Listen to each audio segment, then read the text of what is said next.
Porque atravesó la noche tu mirada, porque aceleró mi verso su coartada.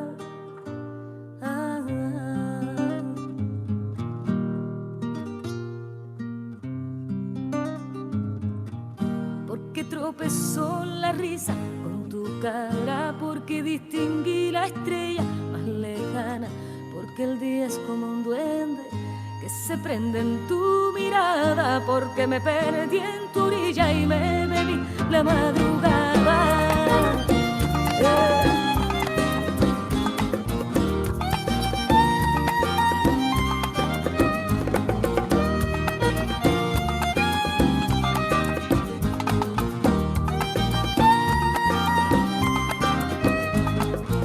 Porque organizó la luna tu llegada, porque aceleró mi verso su coartada.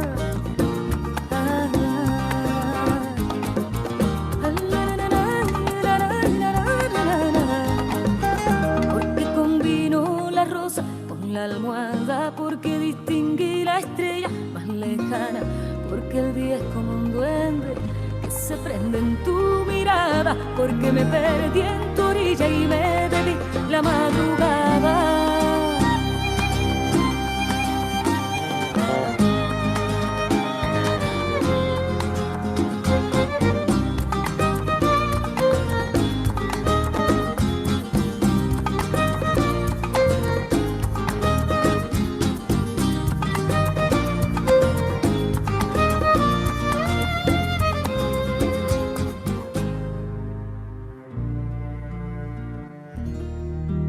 Porque tú has dejado en esta guitarra tu olor a luna llena, tu olor a la luna. Porque has traído la primavera. Porque el universo que nos abraza no tiene idioma, no tiene raza, no tiene raza. Porque has traído la primavera. Porque atravesaste con tu mirada el techo azul de la madrugada, de la madrugada. Porque has traído la primavera. Porque se renueva el agua del río, porque tu amor es el canto mío, es el canto Porque mío. has traído la primavera.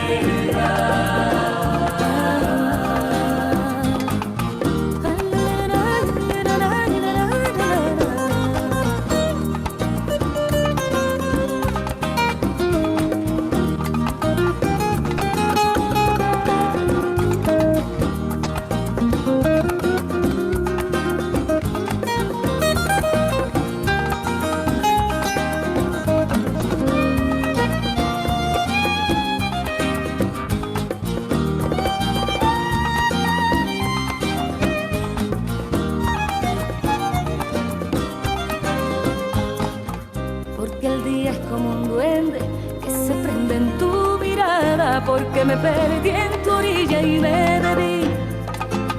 Porque me perdí en tu orilla y me bebí la madrugada.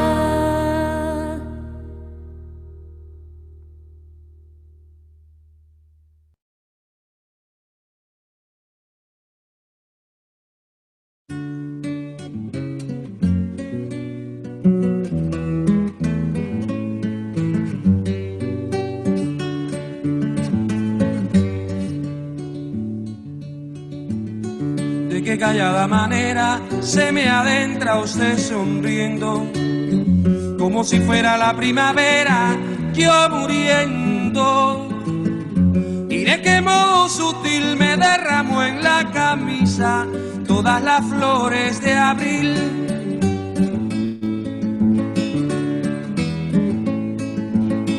Y me dijo que yo era risa siempre, nunca llanto, como si fuera la primavera, no soy tanto. En cambio que espiritual que usted me brinde una rosa, de su rosa al principal. De qué callada manera se me adentra usted sonriendo, como si fuera la primavera, yo muriendo, yo muriendo.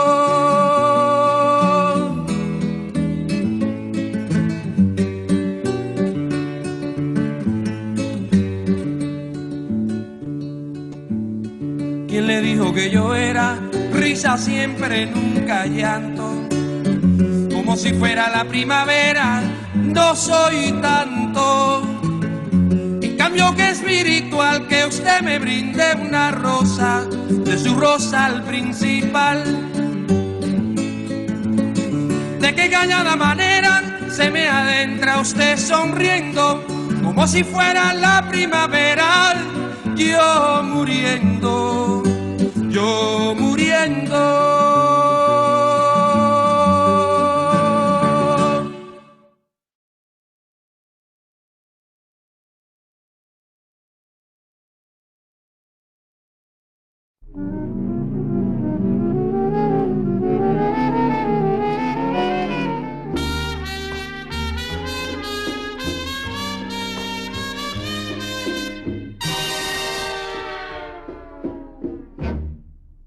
Cuando a Varadero llegué, conocí la felicidad. Cuando a Varadero llegué, todo fue verdad. ¿Recuerdas mi bien que encontré? Amor sin maldad. Y cuando tus labios besé, conocí la paz. ¿Te recuerdas que yo te pedía fueras mía no más? ¿Te recuerdas que tú me decías no te quiero más? Cuando a Varadero llegué, conocí la felicidad. Y cuando tus labios besé, mi alma tuvo paz.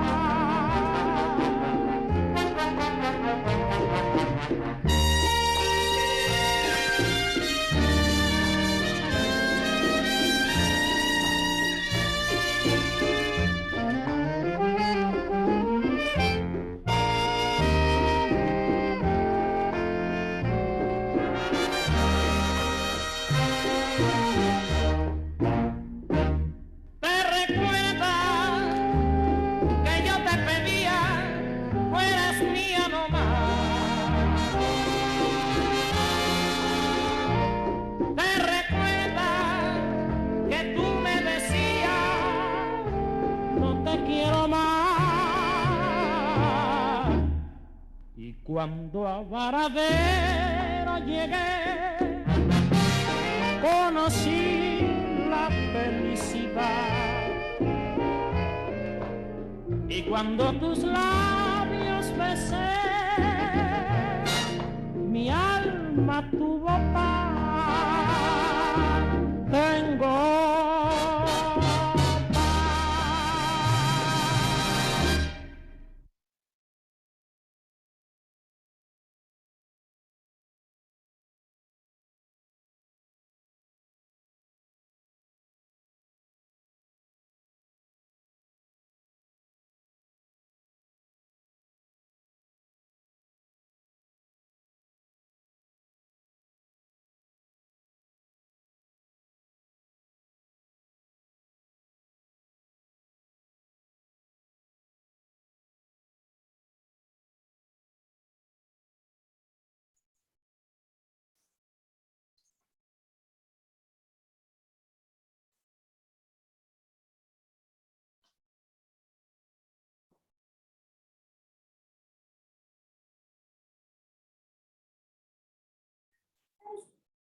Good evening, everyone, and welcome to Home and Here, our Strasbourg Latinx Heritage Month Festival. Our president, Victoria Crane, could not be with us this evening, but she would like me to read a statement which our director, Elizabeth Maldonado, will read in Spanish afterwards. Thank you so much for supporting and participating in the third annual Latinx Heritage Theater Festival at the Lee Strasberg Theater and Film Institute. Although we're holding this festival virtually this year, it does not in any way lessen our appreciation and enthusiasm for the great impact and influence that Latin culture has had on the arts and culture in the United States. Next year, we look forward to holding a live celebration at our artistic home, showcasing the rich breadth and beauty of Latinx culture, with the participation of a full spectrum of theater artists, playwrights, actors, directors, and musicians. We hope to welcome you all in person then. Muchas gracias por su participación y ayuda en el tercer Festival Anual de Herencia Latina en el Instituto Lee Strasberg de Cine y Teatro. Aun cuando este año es en forma virtual, de ninguna forma disminuye el aprecio y el entusiasmo por el gran impacto e influencia de la cultura latina en los Estados Unidos. El próximo año esperamos tener este evento en nuestro hogar artístico y poder mostrar la riqueza y profundidad de la cultura latina, con la participación de escritores, actores, directores y músicos. Esperamos dar la bienvenida en persona en esa oportunidad. Thank you so much, Elizabeth. And with us right now, we have our two playwrights of the evening, Caridad Svich and Desi Moreno Penson. Welcome, and thank you so much for joining us and lending us your amazing work this evening. Caridad, if you would like to begin and tell us a little bit about the scenes that we're going to see this evening from Memories of Overdevelopment and Joan of the Dockyards. Oh, sure. Hello, everyone, whoever's out there, and the people that are here, too. Hi, Desi. Hi, Elizabeth. Hi, Joshua, whom I don't see, but I hear. And hi, actors that I don't see yet. Two pieces. Yes, Memories of Overdevelopment and Joan of the Dockyards are both new plays. Memories of Overdevelopment had a workshop at the Goodman Theater in Chicago this summer, and most recently at the Gary Marshall Theater in Burbank, California. And it's a piece that's inspired by interviews that I conducted, partly with members of my family, but also with other people that have survived different dictatorial regimes around the world. And Joan of the Dockyards is a play that just came upon me kind of quite suddenly, and partly a riff on Brecht's Joan of the Stockyards, which I'd been thinking about for a long time, and wanting to do something around St. Joan, but not really wanting to do a St. Joan play. But thinking a lot about one of my ongoing themes as an artist is to think about class and the wealth gap, and especially focusing on working class characters and putting them at the center of stories. And this is one of those. It's a play about aspirations and dreams and being stuck in systems that don't allow for mobility, and characters that are struggling and fighting really hard to make themselves heard and seen in the world. Fantastic. And second, we have Desi Moreno Penson, who presents a new play in development, Beige. If you would like to tell us a little bit about that one, Desi. Oh, and I believe you are muted.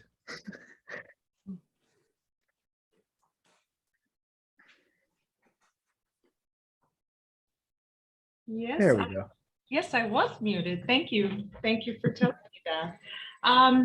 Yeah, Beige is, can I just say, I haven't seen Caridad in a really, really long time, and it's really nice to see you. And I love what you've done with your hair. Just wanted to have a girly moment with you, if that's okay. And Elizabeth, very nice to see you as well. I also haven't seen you in a while too. So hello, lovely ladies, lovely ladies.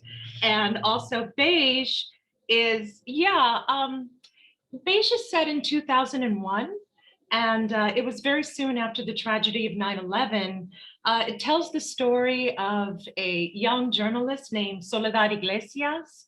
She is a young Nuyorican journalist who finds herself caught between the reality of her Jewish fiance and her world with him, as well as the ideals and this very imaginative, passionate world, colorful world of the infamous Puerto Rican nationalist Lolita Lebron, Dolores Lolita Lebron. The play for me exists at the crossroads of history and reality and cultural imagination. It is a play that is cautionary and deals with Puerto Rican politics and love. It's a play that I've lived with right now for like a very long time, and I feel a very strong visceral connection with this work in a way that has left a very indelible mark upon me as a dramatist. And it is the three scenes that are being shown, I hope will help to bring these themes across. I'm fascinated, just quite fascinated as a playwright by the effects of post-colonialism on second and third generation Latinx, primarily Puerto Rican Americans, Nuyorican, which are, of course, Puerto Ricans born and raised in New York City. There are many people in this country that genuinely believe that Puerto Ricans are not actually American citizens.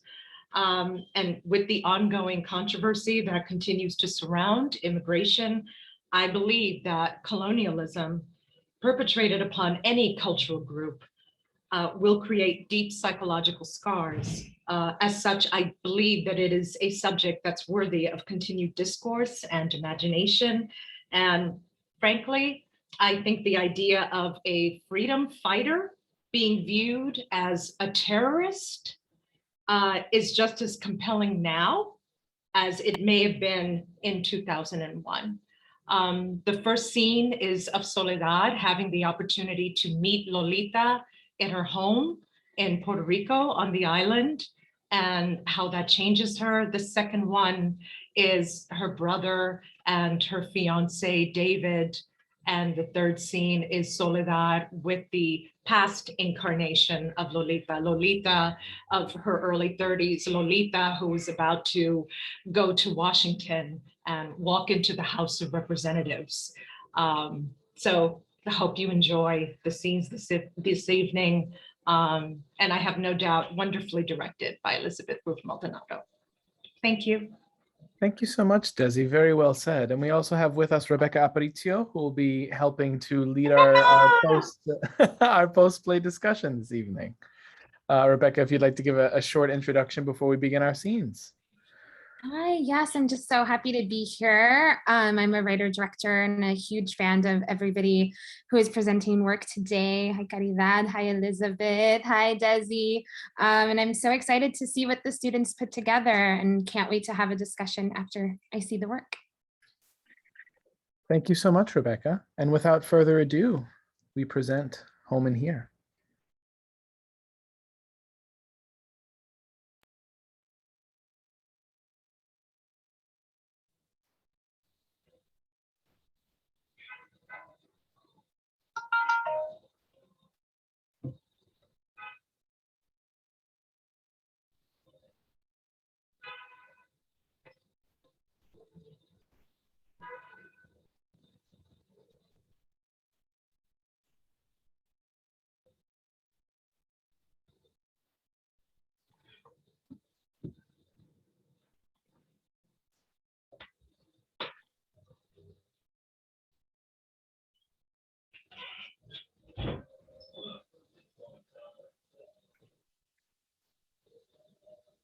Interview number 23.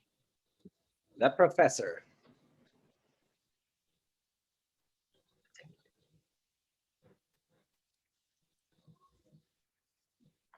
We all played games. Even before the Facing evil is part of growing up. that's psychology. Just truth. We're talking about life, not fairy tales. Well, countries make their own monsters. From what's rotten at their core. Is that your argument? Hardly. And the other? You've read my book. You know already. I pretend I know nothing. Oh, that's your interview tactic. No bias. No bias doesn't mean you don't know anything. Look, maybe we should just relax. I'm just saying hello. Hello. I'm glad you're doing this. When you were in college, I wasn't so sure if you would stick it out. I failed history. Slept through class, I made it up on my last 2 years. only because your degree was on the line. Let's start with the following. Tyrannies are born out of discontent. Remember Oh, did I say that? in class? Discontent, sure. Feelings of rage and entitlement, but also disempowerment can fuel the rise of tyrannies. The culture of personality, of course, too. The manipulation of media, the use of force, formations of masses aligned under a cause that may seem at first lunatic or even fringe, but then slowly becomes normalized somehow. But you know this, Hannah Arendt talked about this. We read her in class. We read Deleuze too. Societies of control. Mhm. Yes. Gilles Deleuze believed that dominant technologies reflected the social values of their makers. So, if a social body is enthralled with violence, it becomes conditioned to the normalization of that violence. Liberation then starts to glitch, to use that term. But this conditioning is an infection, a virus in the machine. Again, this conditioning is an infection, a virus in the machine. And as we know, viruses spread and mutate. Quiet tyrannies become loud tyrannies. Social bodies begin to adapt to different viruses, to extend the metaphor, and an illness overtakes the land.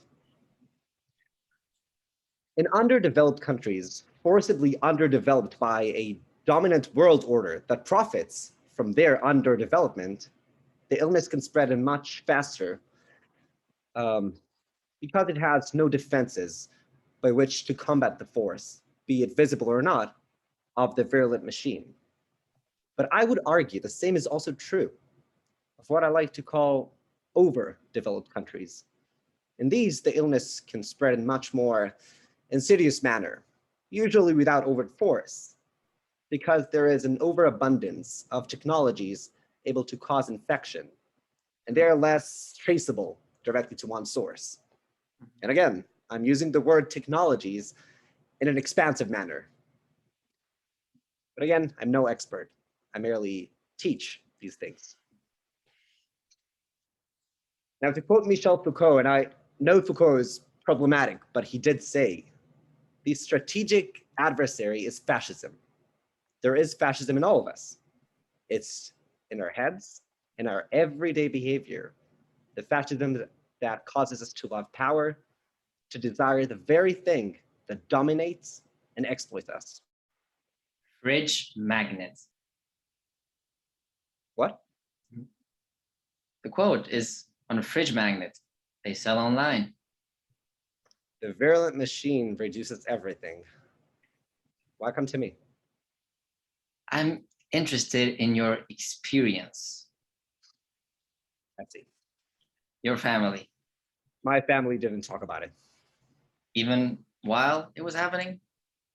They never talked about it. I find that hard to believe. It's called self-preservation, inoculation. So when people were disappearing, what did they? They didn't know. But they must have said something about It said we should mind our own business. fear. I don't think it was fear. The genius of fear leads to silence, and silence is complicity. It's not as simple as that. Isn't it? It's more to do with where they chose to look. If you say you don't see something, it doesn't exist.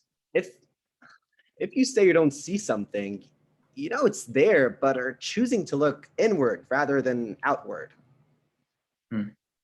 Like my mates and I listening to music and drinking ourselves into a stupor when everything was falling apart around us. It's a choice, isn't it? Willful ignorance, not a choice.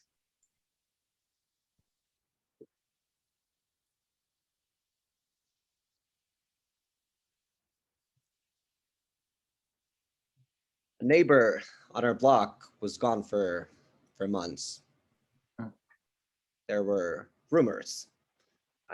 I was a child, so I didn't really know what was happening. My family was scared. They asked neighbors, and nobody would say anything. Nobody really knew what was going on.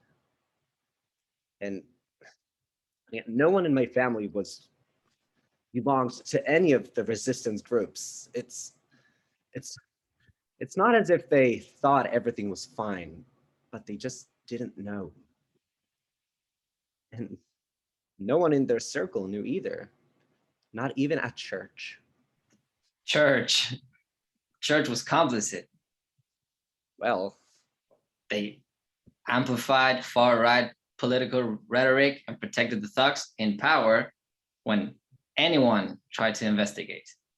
in retrospect, you could say. In retrospect, Listen, I went to school.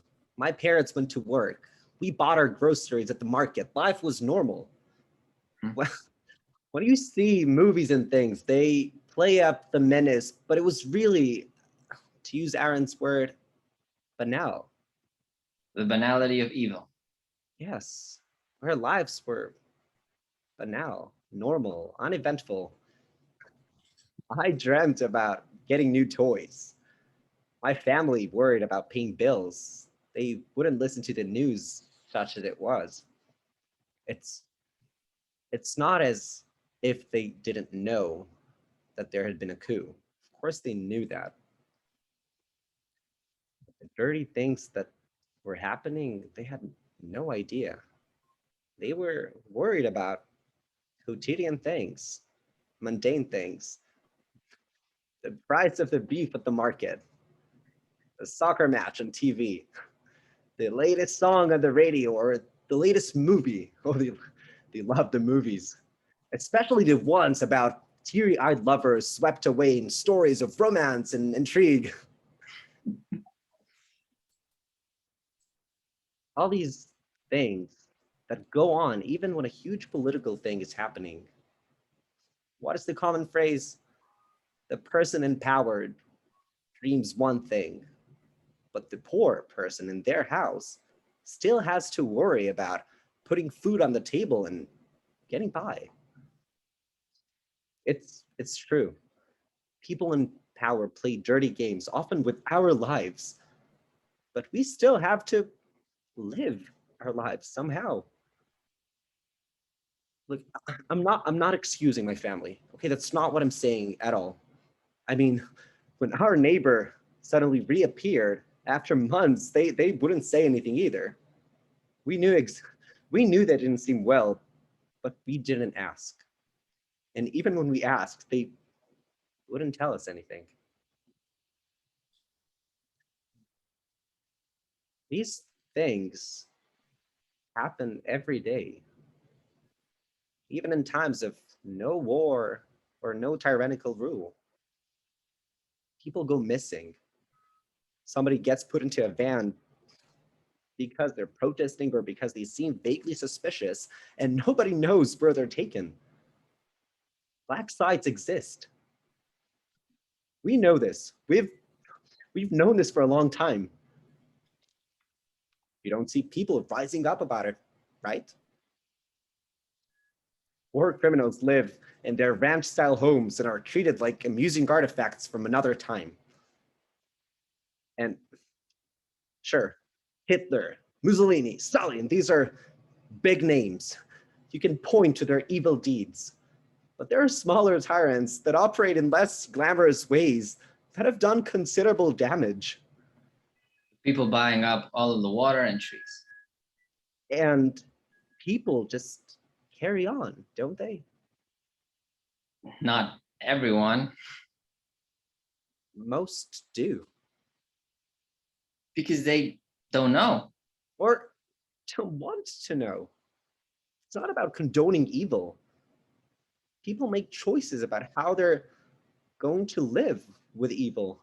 It's only, I suppose, when lives are fully disrupted or interrupted on a mass scale that people respond. And even then, even during wars, somehow you have to figure out how you're going to put food on the table and make sure you have a roof over your head. My family chose not to speak. That's how they survived.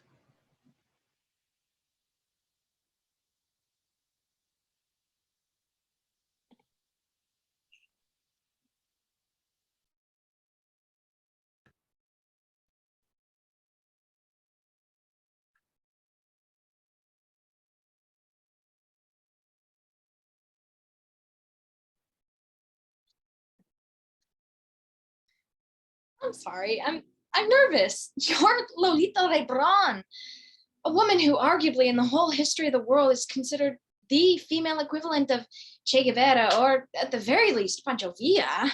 How did you get here? I took a cab from my hotel. You took a cab. Yes. You got here by cab. Yes.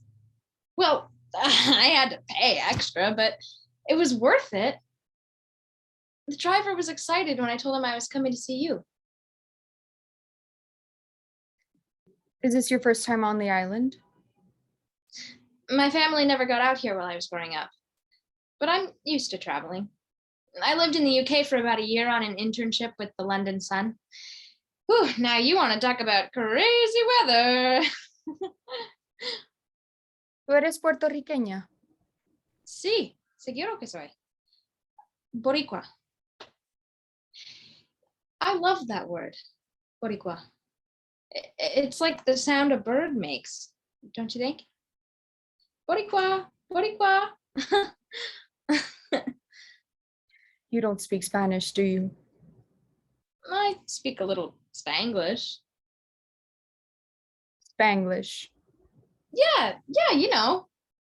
No, I don't. It's a combination of Spanish and English. Spanglish. You twist words around, you invent new ones to try and make it sound a little more authentic. Like, I'm gonna go eat a hamburger before I go see the show. Voy a comer un hamburger antes que me voy a ver el show.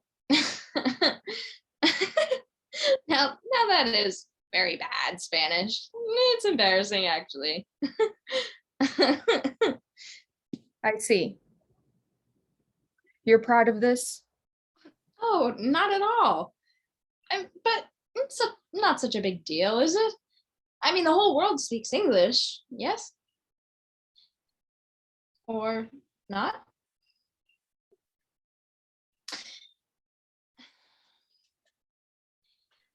My editor assures me that the magazine is willing to pay you a generous fee for your time. How generous? Look in the back.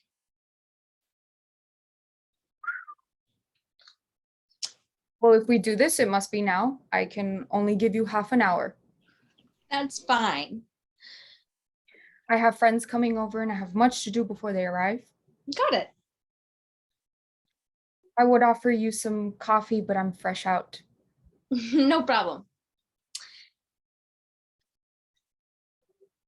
What makes you think people are interested in what I have to say? Most people are interested in the truth. Most people eat shit.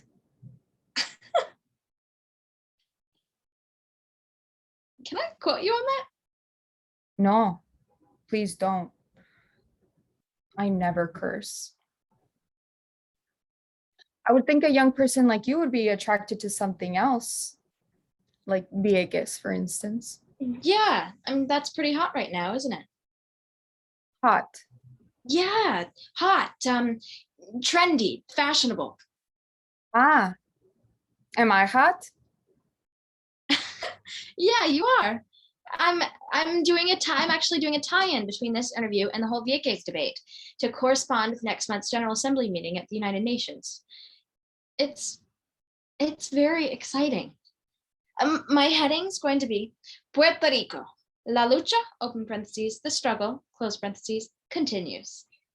Boom! What's that? Oh, it's something my editor does when he gets excited about a story. Boom! No. That. Oh, sorry, it's my recorder. It's okay if I tape our conversation, isn't it? No. Oh, okay, fine. That's fine. I will, I'll just take notes. I just talk, yes? Sure. So I'd like to hear your thoughts on Puerto Rican cultural identity or politics. Cultural identity, as far as Puerto Rico is concerned, has always been a political issue. Mm-hmm. It's a question of nationality. A person born in Puerto Rico is considered an American citizen. A person of Puerto Rican descent born in the United States is also considered an American citizen. But when asked of his or her nationality, the invariable response is, yo soy puertorriqueña. And why do you think that is? Colonialism. What's now called Puerto Rican culture was developed as a mechanism against alien overlords like the Spaniards and then later on the Americans. This was so we could have something of our own. It seems a little dramatic, don't you think? I'm trying to be hot for you. Oh, I see. Okay, but when you say alien overlords, what do you mean by that? If you're not from a certain place, but you live there anyway, you're considered an alien, aren't you? What comes to mind when you use the word alien? Something not completely human, not important, or worse, a threat. Anglos understand that, don't they? With their border patrols and their anti-immigration policies. Are you talking about Mexicans? I'm talking about what happens when a culture dominates another. On paper, we're citizens, but in our hearts, we know how they see us. As migrants, grunts, beasts of burden.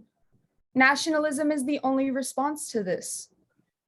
It's demeaning to trap people in a marginal position, to stick them between the two extremes, to be caught between the black and the white. To be beige. Something like that. We are known as brown people, yes? Many of us are even darker. Yes, but do you believe it's possible to create a balance between both cultures? I mean, like what the younger generation has done, like me. Like you. Don't you think the lines are clearly drawn now? What do you mean, what lines? The world's changed. Has it? Well, yeah. I mean, this isn't 1954. Communism is dead. There are now many Latino professionals on the mainland who are educated and prosperous enough to the point where it's no longer necessary to seek out any kind of cultural approval from the US government. Approval? Is that what you think I was doing? Trying to get approval? You've spent a lifetime trying to get their attention, right? What if you no longer had to? What if it's now their turn, the dominant culture's turn, to recognize the dynamic force our ethnic group has become? I see.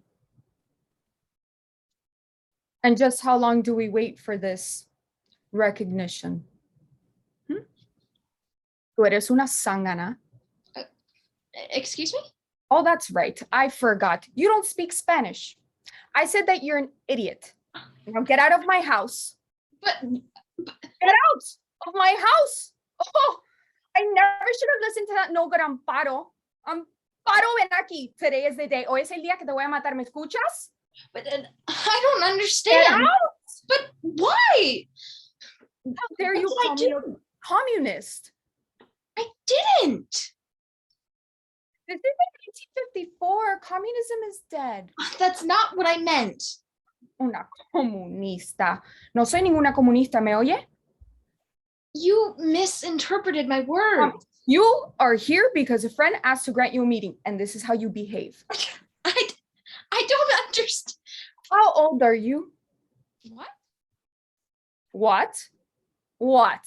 You don't understand the question. I'm speaking the world's language, aren't I? I just turned 31. Were both your parents born in Puerto Rico? My mother was. My father was born in New York. And where are they now? They live in Plainfield, New Jersey. Why? That's what I thought. Oh, they call you the new Americans. That's what the imperialists call you now. And they smile at each other as they say it because they know how silly that is. Latinos have been on the mainland before there ever was a United States of America, but it's only now that they grant you the title of the new Americans. I'm sorry. And you accept it with such gratitude, such appreciation, sinvergüenza. You don't even realize what you give up in return. All you second and third generation so-called New Yorican come mierdas with your emails and your AOL.com, y your mijente.com, dot this, dot that. All you are like the Nuñez, and you don't care anything about Puerto Rico. And that's why I call you una sangana.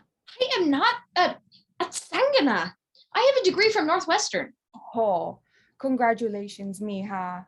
Have you thought about a career in politics? You'll make a wonderful leader for the Latino community, especially since you can't speak Spanish. Have you once stepped out of your paid hotel room just to take a look around? I said, I'm sorry. International law says colonialism is a crime. I know that. And the UN encourages a people's right to end it by any means. Yes. Yes. Yeah, did you know that, Ichona? You're hurting my arm. Do you care about that at all? Let go of me.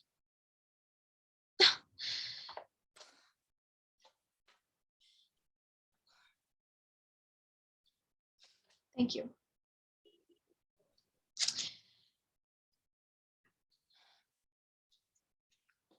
I will not allow drugs in my home. Go do that in your paid hotel room, but not here. Oh, no, it's okay. It's prescribed. Why do you take them? The pills. For my nerves. I used to see things that weren't there. Like visions? When I was still in college, I was taking an exam. I looked down and instead of a pen, I saw an acetylene torch in my hand. You know, the kind that welders use.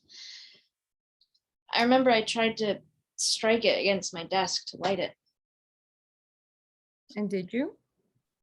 Did you manage to light it? I think so. But only for a second. Why? They had to physically remove me from the room. I was disturbing the other students. But if they hadn't moved you, do you think you would have been able to light it? I don't know. Why do you ask? I've had visions myself.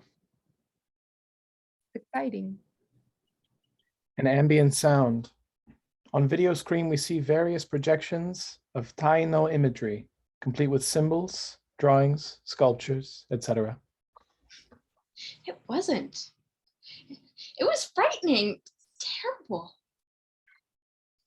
Having visions is not terrible.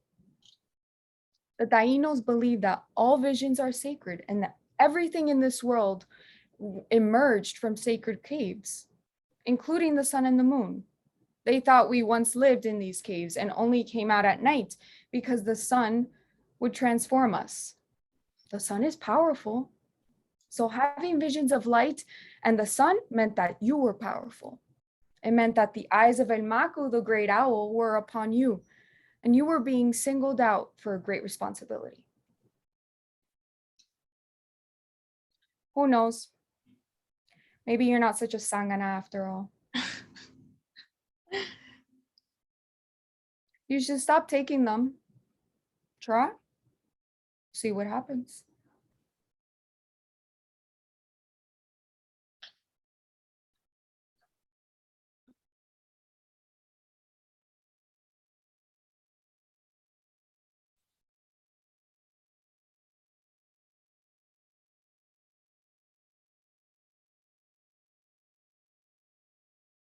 So you knew she was Puerto Rican when you asked her out?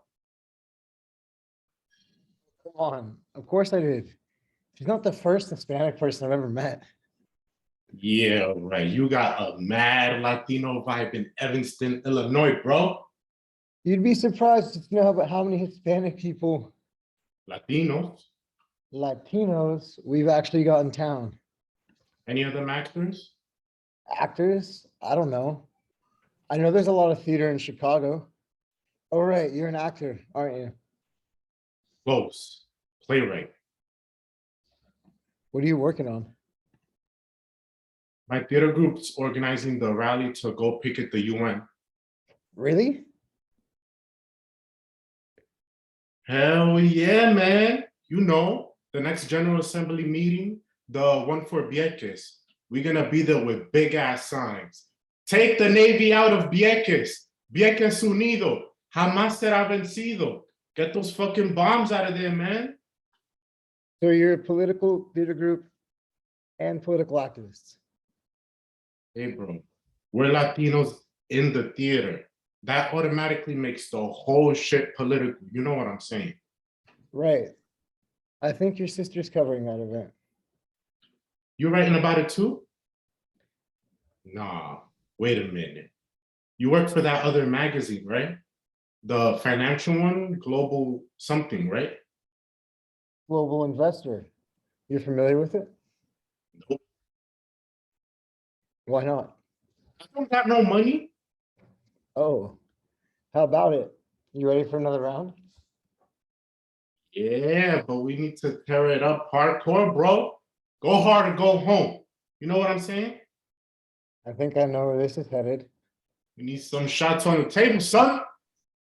I don't know, Ralph. Can't show up to City Hall with a hangover. Maybe we should just stick to beer. Beer's good, right? Sure, beer's great. Let's have a beer. Let's have some brewskis, dude.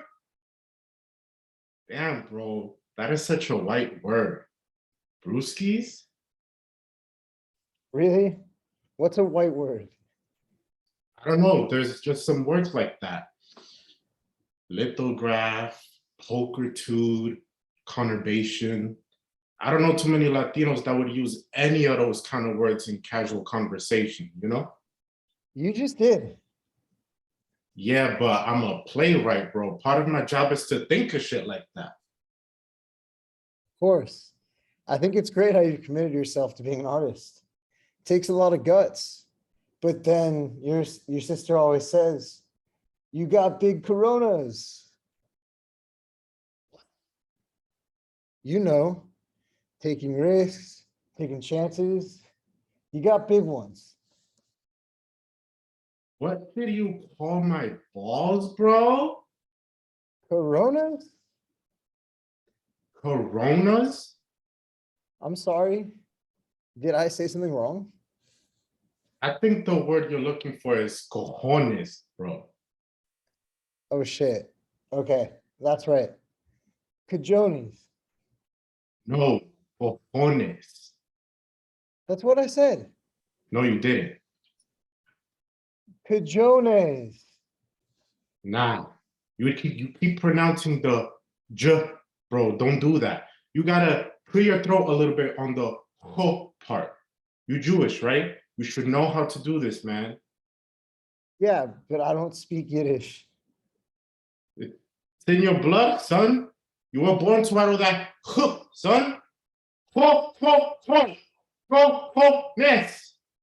Ho, ho, ho. Ho, ho, nez. That's right. Jiggle them now. They like that. Ho, ho, ho. Ho, Ho, ho, ho, ness. ho. Let me feel it now, dog. Cojones. There you go. That felt good. Hey, man, no doubt. I don't see our waitress, and we need to get her back here so I could go check out that ass again. Oh, yeah. He's hot. Hot? Hot. Damn, esa mami got cakes. You want to talk about cojones? My finger's itching to raise the roof on that action. You know what I'm saying? Oh, yeah. Yeah. See, this is what I don't get. You getting married tomorrow morning. Yeah. So why aren't we at a strip club?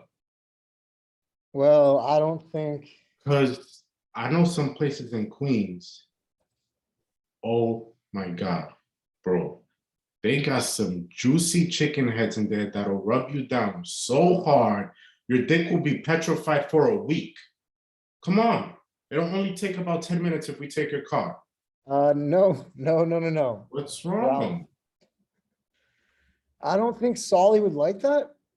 We want our marriage to begin with a foundation based on trust. Whoa, back it up. Hold up. Solly? Yeah. Who the fuck is Solly? Your sister. You mean Soledad? Yeah, but Solly's my special name for her. Like a nickname. You knew that, didn't you? Okay, let me see if I get this straight. Soledad is too tough of a name for you to pronounce, is that it? No, but she doesn't have an issue with Solly. She likes it. What's the problem? Latinos are serious about their names, bro. It's about confirming one's family history, inserting some claim onto one's place in the communal microcosm of the universe. My full name is Rafael Ramades Guillermo Maldonado Iglesias. Hey, I don't fuck around with that. My name is more than just a tagline. It's a blessed mark of who I am, where I'm from, and ultimately where I'm going. Okay, I hear you. Do you? I know her name means solitary churches. I think it's beautiful. No, Soledad does not mean solitary churches. It doesn't? No, that's the most fucked up, thick shit I've ever heard in my life. I don't know who told you that crap, but you got gypped, dog. What does it mean then? Churches in solitude, not solitary churches, okay? Are you kidding? That's the same thing. No, it's not. Yes, it is. I'm Puerto Rican, I should know. Ralph. Does the rest of your family call her Sally too? I think so. My sister Molly's flying in for the ceremony. You'll meet her. She and Solly get along great. Your sister's name is Molly. Yeah. Your sister's name is Molly, and you call my sister Solly. Molly and Solly. Ralph, look. I should smack the shit out of you, you know that? Okay, I think you've had enough. I see you. I see you, bro. I fucking see you, you know? You like Soledad because you think she's different. She's different, right? Yo, check this out. On one hand, you feel guilty over how your people have mistreated minorities, right? Your people? What do you mean by your people? But then on the other hand, you turned on by that little brush of Afro-Caribbean tar. No, stop, okay? My people haven't done anything to anybody. It's been the other way around, actually. Yo, if you say Holocaust to me, I'm gonna slap you, right? Enough with the physical threats, Ralph, all right? It's making me uncomfortable. Oh yeah, look at you. I see you, bro. I know what you're about now. She's exotic, right? And it's the exotic shit that gets you hot. Stop, please. Do not mess this shit up by throwing race into it. I'm in love with your sister. I think that's all that matters here. And for your information, I'm not only Jewish, I'm also 1/16 Lakota Indian. Oh, get the fuck out of here. It's true. Yeah, right. I want us to be friends. What do you think I'm doing here tonight? Playing yourself, bro. That's what you want to be friends. Friends with what? Don't give me that Indian shit. Don't matter how many native red strains you got running in your body, you still white, so your shit is tight. Don't me. Al carajo, yo soy Latino, son. That means I'm staying brown till I'm dead in the ground. And you never gonna know what that means. Maybe I'd like to find out. Yeah, I get you now. You like what's different, but you gotta change it, right? I get it. It all starts with the name, right? Making her name sound like Sarah, so you and your folks can feel a little more comfortable about having some little brown cheeks in the family. Ralph, so help me. But you can't change her. I mean, you can try, but you won't. It won't work. Her name is Soledad. Look, if you don't want to come tomorrow, then don't. How many meds you got her on now? Venlafaxine, Seroquel, Selecta. I don't ever own anything. She was diagnosed with schizotypal disorder and the doctor prescribed her the proper medications. You know that. She had some trouble back at Northwestern, didn't she? Like bad dreams, seeing shit that's not there, hearing voices. You got her on that fancy medication and it's helped, but now sometimes looks like she's talking to herself, which is no big deal because everybody does that shit, right? But after a while, you realize she's talking to someone, except it's someone you can't see because it's not real. What the hell is this, Ralph? Lolita LeBron, she talks to her. I know. She interviewed her in Puerto Rico.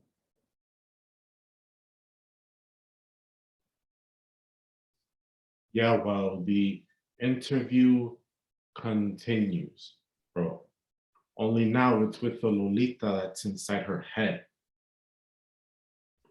Is that true? Can she see her too?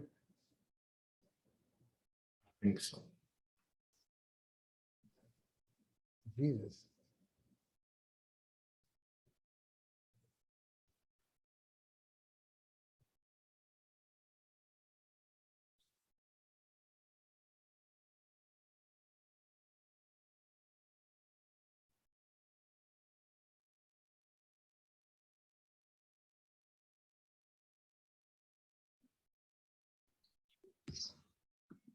Sorry.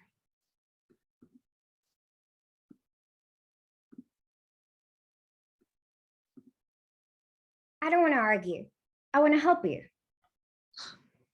Then go away. Take your pills. You see, if you truly want me gone, you know what you must do. But you don't want it. You want me to stay. Why would I want that? You tell me.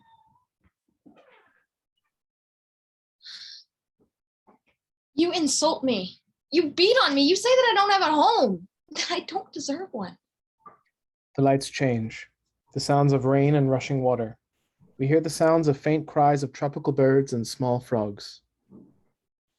When I was a girl in Puerto Rico, I fell into a huge gutter of water. I can't swim well, but the shock of falling into a freezing trench paralyzed me. I almost drowned. One of my brothers pulled me out of before I contract pneumonia a week later. I was sick for over a month. My family couldn't take me to the hospital because we were poor. But El Macu saved me. Macu? The owl? I don't understand. I see Macu every night. He sits at the foot of my bed and tells me stories about young girls with baby speed curls and rosy dresses, like coquille frogs and yellow pineapple houses and all that spiky green leaves that breathe belongs El Yunque. We see cloudy, steamy images of El Yunque begin to fade in and out. He spoke to you? Macu can talk? He carried a golden pebble of his beak. He flew above my bed and dropped it right into the palm of my hand. It singed my skin. It had these bright gilt veins running through it. The color of it hurt my eyes. He said it was from El Yunque. He said that I was from a magical place, that I was special. You were delirious. No, nena, it was real. He said he will make me well again, so I could save my house. I could save my country. Maku is the birth of the revolutionary. Holy shit! What are you doing? Being revolutionary. Put it away! It is all right. It is not mine. It is yours. Take it. No, I don't want it. You left it at the theater. What? You were at the theater looking at your brother. You found it. You look at it. I did? Yes. You're scaring me. It is not real. Don't worry. It is what actors call a prop gun. I think it is made by wood. It is funny, no? It's not a real gun. Not at all. Go on, take it. Then I don't think I should. Ave Maria, have you got blood or you got water in your veins? I'm telling you, it's all right. Take it.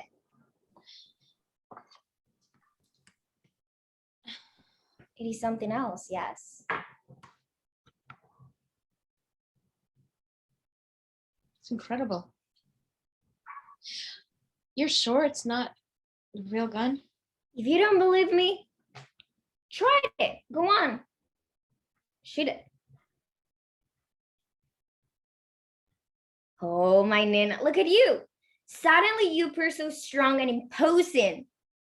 You look like, what do they call it here? A dirty ass? I think you mean a badass. I see. The word badass. Te ves como una badass. Como una mujer bien dura y valiente. I'm impressed. Really? If you showed up somewhere and there were people around and you pull it out the wooden gun, trust me, you will make a powerful statement. What is so funny? Yeah, sorry. You just have this weird look like you're trying to recruit me for something. Oh no. Nice girls like you couldn't hurt a fly. Now you're being condescending. No, mija, I'm realistic. Some people in the world can take their lives into their hands, like lump a clay and shape their destinies. Like you. And then there are others too squeamish and weak. I'm not weak. I didn't mean you. Don't get defended. It's still cheating, isn't it? What do you mean cheating? You'd never use something like this. A fake gun? It's ridiculous. But it looks real. People believe what they see. They don't. Who knows? Maybe it doesn't exist. Dime, traicionera. Tell me, what did I say when I walk into the House of the Representatives? Huh? What did I say before I start shooting? You don't know. Every Puerto Rican knows. Then what was it? What were the words? I didn't come here to kill. I came here to die. Except, you didn't die, did you? You didn't die and you didn't kill anyone. It wasn't about killing. It was about suicide by police. What do you mean? When I fired my gun, I pointed it upwards. The bullets bouncing off the ceiling, and those congressmen that got caught by slugs.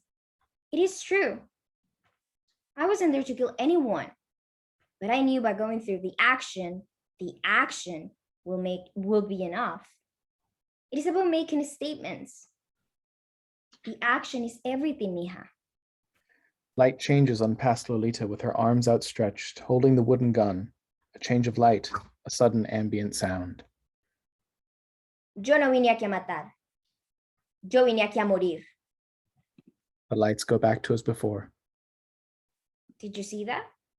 Did you see how the lights change when I raised my arms? I was theatrical, wasn't it? Yes. If you didn't know it was a wooden gun, you think I was about to shoot someone? Wouldn't you? Yes. That's my point. My gun in Washington was real, but it didn't have to be. You wanted to look the part. Exactamente. You're a benign terrorist. Benign? ¿Qué es eso? What was that? You want to be frightening, but instead you just act like a bully. You're a coward. What do you call me, Blanquita? Past Lolita advances angrily towards her. Soledad backs away. Get over here. I will pull your stupid head off. Pull it off and watch your mixed blood coming pouring out. Past Lolita begins to circle Soledad around the table. Mix it, blend, merge, unify. Oh, you dream of becoming cream, don't you? Stay away from me. Cream's richer, yes? The peak of the bunch. The color is smush. And raw butter. It eases everything into place. Lolita, stop. Forget the American dream. What about some American cream? Soledad makes a run for it, but Past Lolita grabs her, wrapping her arm tightly around her neck, placing her in a headlock. Helplessly, Soledad strikes at her arm, trying to reach around for her head, but unable to break away. Stop struggling. Let go of me. You can get away. I grew up with brothers. I know how to fly. I'll scream, you bitch. I'll wake up David. And tell him what? That you've been lying to him? Will he forgive you? Will he still love you? Yes. The love of a past dispenser run empty of sweets. Soledad finally manages to break free and grabs the gun off the table. Stay back. What would you do? I'm warning you. You warning me? You're nothing but an empty space between the stars, a sinkhole filled with pity and dead fish. Soledad pulls the trigger. We hear the echoed, amplified sound of a gunshot. Past Lolita reacts as if she's been shot. She crumbles to the floor. Soledad regards her motionless body with horror. Spot on present Lolita. She holds an American flag tablecloth in her hands. She sees Past Lolita's body on the floor. What have you done, Malita? I had to defend myself. She attacked me. Oh my God. You said you'd get her to be nice to me. That you control her. That's what you said. No one can control her. She's reckless.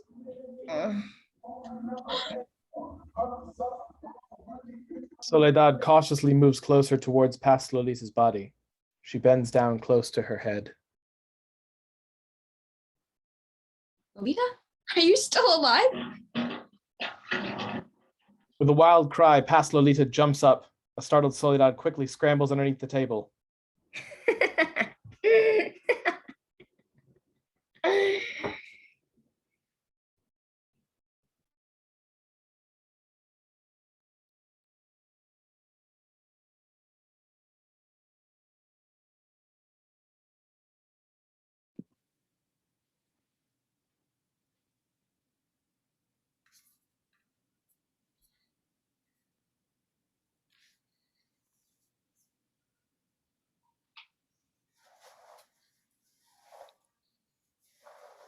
Going too fast.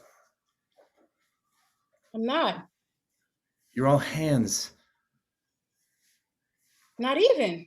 I need some space, Joe. I ain't crowding you. You're all over me. I thought you liked. I do, but not all the time. Well, what do you want to do then?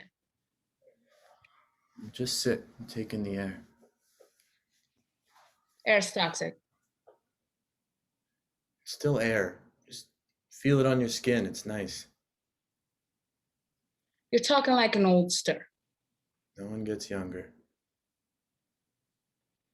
I don't understand you. Sometimes we can just sit. Look out, look at the boats. Count them, you mean? Like the kiddies do? 1 boat in the water, 2 boats in the water, 3 boats in the water. Not like that. Well, then what? They're beautiful, right? Are you high? No. You're telling me those boats are nice. They've been places. They could tell us stories. Everyone's going daft. What do you mean? A first sip, now you. The whole world's going mental. What's with Sib? We're talking about moving out. Leaving here. More like moving in with a pet shop person. They're seeing each other? Apparently. When was this? Recent, I suppose. Sprung it on you. I don't know what they're thinking. Like, they're not thinking at all, right? Because that manager is up to no good. Gambler. And I can't make rent on my own. Well, that's easy. Move in with me. You are daft. Why?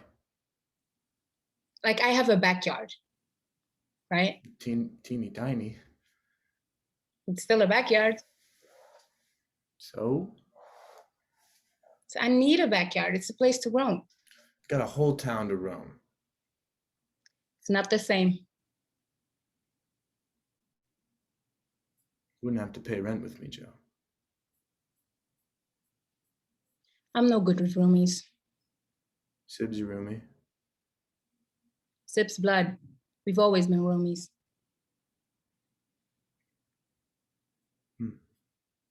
If you don't want to be with me, just say it. You don't have to put it like that. How else do you want me to put it? Sib can't be seeing that manager person. They gotta be lying, right? I don't know. Maybe they're testing me. Yeah. Thank fuck. What? Because then I can test them right back. Make it a kind of contest. Sib can live their life.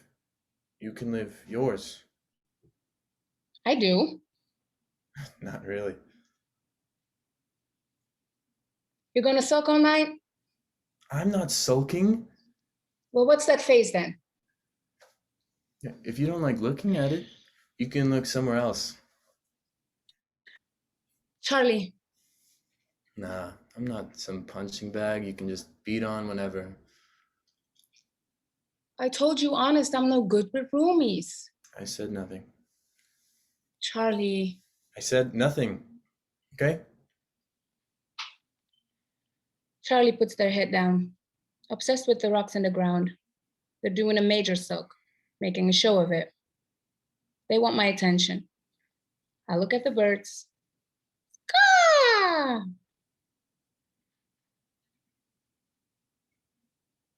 Wish I knew where those boats were headed. Thinking of being a stowaway? I got nothing here. Might as well try got to see work. the world. You got work. So, So who's gonna do it if you go? plenty of nurses in the world. Besides, I'm not that good at it. You're amazing. Hardly. I've never had the patience. And to be a nurse, you have to have the patience of Job. It's steady work though. People always get sick. Something you can count on. Grueling. I thought you liked being a nurse. Sometimes I like being with people, tending to them, sure. Makes you feel like you can put things right when everything else feels hopeless, but it's hard work. You gotta put up with so much stuff. You're supposed to keep it all inside. You gotta be cheery all the time. Well, screw that. Right? I'm only there half-time, and even being half-time, having to be cheery it's like those people at the amusement parks, you know? It's in their job description to be cheery. It must be awful because they have to deal with cleaning up the park and people complaining and basically lying every minute to the hour they're on the job because everybody knows amusement parks are a racket, but they make, you know, a show of being these special places where everything's effing paradise. I'm not saying the clinic's that. People know it's a place where the sick go. In that sense, there's no lying. At least not up front, but once you get inside to the doing of things, there's plenty of lying going on. And most of it falls to the nurses. Because staff don't want people to freak out. So it's our job to keep things at an even. Like one of those boats out there on the water, holding steady. When there's nothing steady, whole world splintering to bits. The other day, this person got brought in because they had a fever. Normally they wouldn't be a case for the clinic, but doc said we could see them, see what was up. They were in a state, really sad, bent out of shape. Not from the fever, but from everything. The world? They were, someone from their area was in the mosque when it got shot.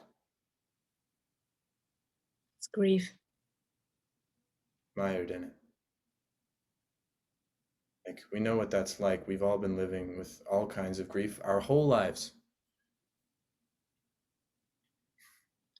We're born into a grieving world. So much It's like a so. second skin. So much so, we've even got categories for it. Lesser grief, mild grief, exponential grief, catastrophic grief. Extreme grief. All sorts of words. This person had what I'd call exponential grief.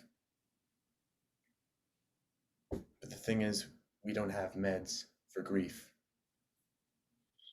Even after ages of scientific progress. So we treated them for the fever. Doc said take them to one of our side rooms where we bring the people that are quick cases. We can just give them aspirin. But I could tell this person wasn't going to be quick because they were shaking, right? From the fever? They said to me, just touch my arm. Just for a bit.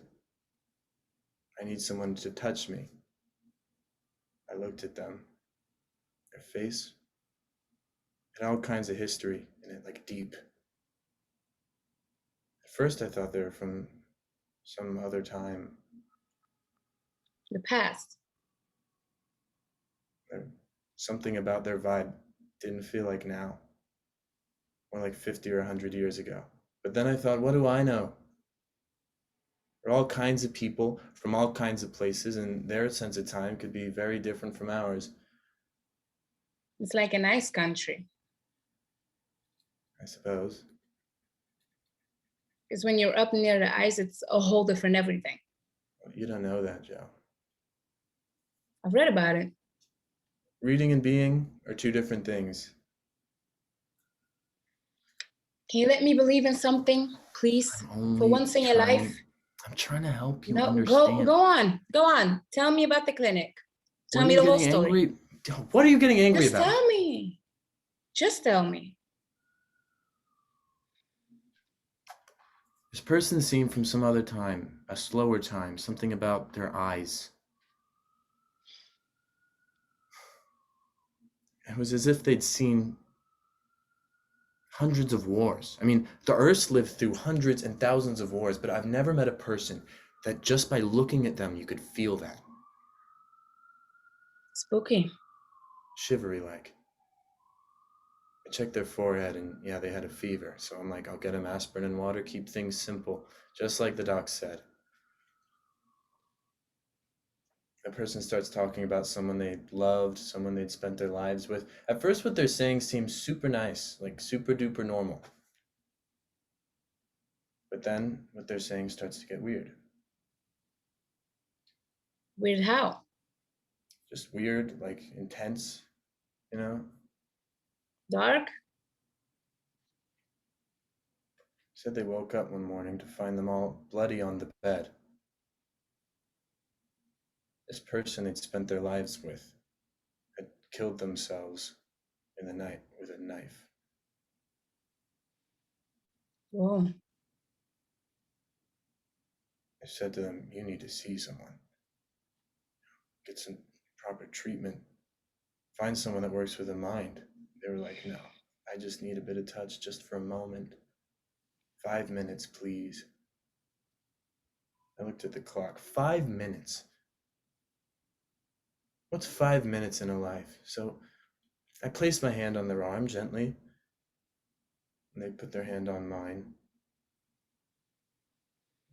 Fingers are cold. I think to myself, they're probably not eating right. I think to myself to make a note to tell the doc. Then they start to cry. Start to talk about the person they loved. They'd been an awful, damaging kind of person. But they'd had good days too, when they'd go to the park and the casino and birthday parties. And now that they were gone, even though they were gone in such an awful way, and at the time they were even sort of oddly glad, if you can feel such a way about tragedy, because they'd been so mean-spirited and hurtful most of the time. The fact was they missed them. Missed them something terrible. Because now they were all alone, living in a basement flat, barely able to make rent, doing some cleaning for the people above, and the people above were strangers. They didn't care about them at all. They just wanted rent at the first of the month and not to be bothered in any way. So yeah, they missed their awful partner because at least they knew what their awfulness felt like and could bear it somehow. Shouldn't have to bear it. I know. No one should ever have to bear anything like that. It's how they felt, Joe. I wasn't going to argue. As their fever was going down, I figured they needed to let things out. Probably made themselves come to the clinic just so they could talk to somebody. I said, well, at least you got a basement flat. You know, even if it is just that. Imagine all those people that got nothing. They laughed. They had a crooked smile, their teeth. They laughed with an open mouth, and they made a funny sound like a bird or something. Ska!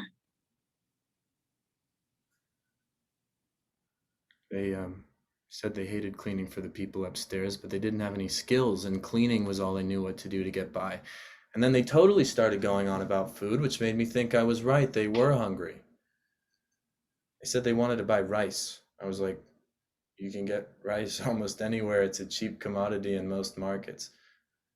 They said they wanted a special kind of rice, a brand they used to eat when they were a child. I said, I can't help you there, sorry. And they laughed again. This time they said what they really wanted more than anything was to treat themselves to macarons.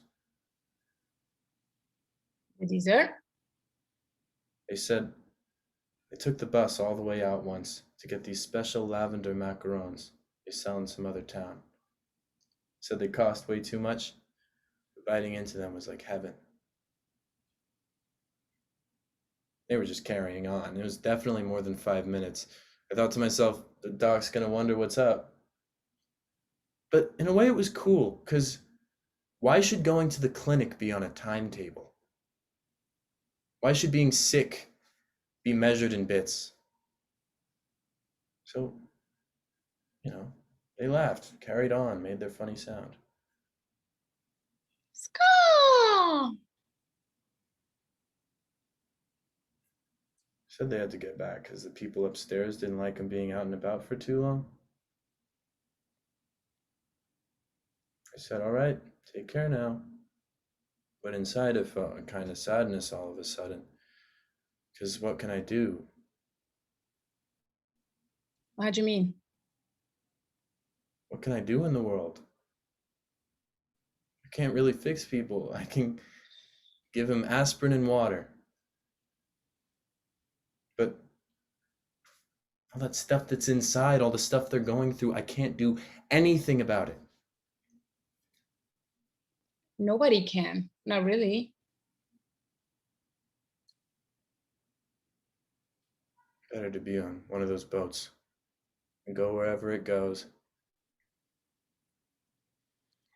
Charlie sways, like they're dancing to some song in their head.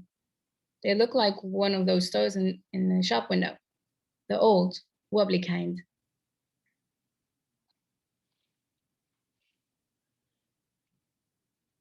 What? Nothing. Don't think I'd last on one of the boats. You'd get seasick. I wouldn't. You did that one time you went out. That was different. Same. I was a kid then. I didn't know anything. You threw up all over the place. That was stress. Kids don't have stress. They have loads of stress. And besides, as I recall, I was not the only one that got sick. There were plenty of other kids that were just as sick as me. I didn't. Yeah, well, because you're a warrior type. Mighty warrior, yeah. I was being mental. You don't have faith in me? None of us are warriors or royals or anything alike. I can't stand when people say we're kings and queens or whatever. Could be. Don't have to take what's handed down. Exactly. Be realistic. What did realism get you? Here, where I am. Which is to say, I don't get seasick anymore, and that's a fact. You wouldn't last an hour on one of those boats. I'll surprise you one of these days. You'll never leave. Never leave this place. Why? I don't see it. Seen that in one of your visions? It's just what I feel. You don't know me like you think, Joan. I'll climb aboard one of them boats and go as far as it'll take me. And if the Oli beats catch up with you? They won't. You think all them people that work on those boats are the same as you and I? Oli beats work everywhere. Lots of them work on boats just like those, priding themselves on being stewards of the seas. But inside, they're fascist as fuck. You don't know that. I've spent enough time around those dogs to know plenty. I grew up here, right? And so did I. But you've lived a bit further out. Not like me. I know these waters. I know the types that hang around. I know these dogs, Charlie. People here are not what you think. They got all kinds of guys. They're screwed up. Even when they act like they're just like you and me. I'll take my chances. Well, let me know when you do, so I can say goodbye. Oh. I thought you didn't care about me. I don't want to move in with your stinky self, but I care, all right? Yeah? Don't milk it. I'm here, aren't I? When I could just be as well at the club. You didn't tell me you wanted to go to the club. It's too late now anyway. No, we can get in before they close for the night. Take a little spin on the dance floor. It's okay. Wind beats, sudden chill, nights running on empty. What's that face? Nothing. You're still thinking about Sib and the manager. It won't last. It can't last. Why? Because Sib's just like me, not cut out for the domestic. Yeah. Wild things. Yeah, we are, in our own way.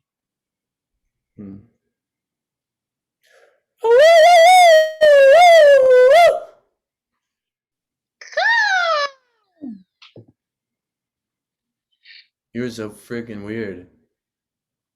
And that's why you like me. Who said I liked you? A little birdie. You're misinformed. You telling me the birds are lying? What? Listen to the waves. What are they saying?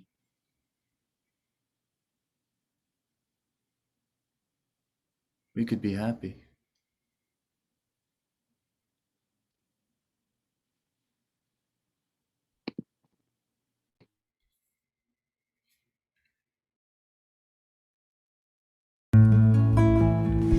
Cuando te vi, sabía que era cierto.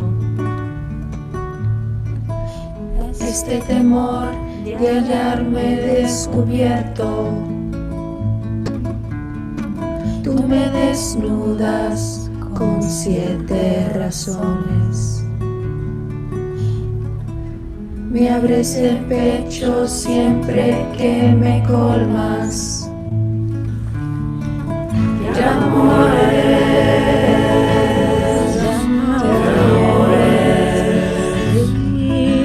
eternamente de amores. La, la, la,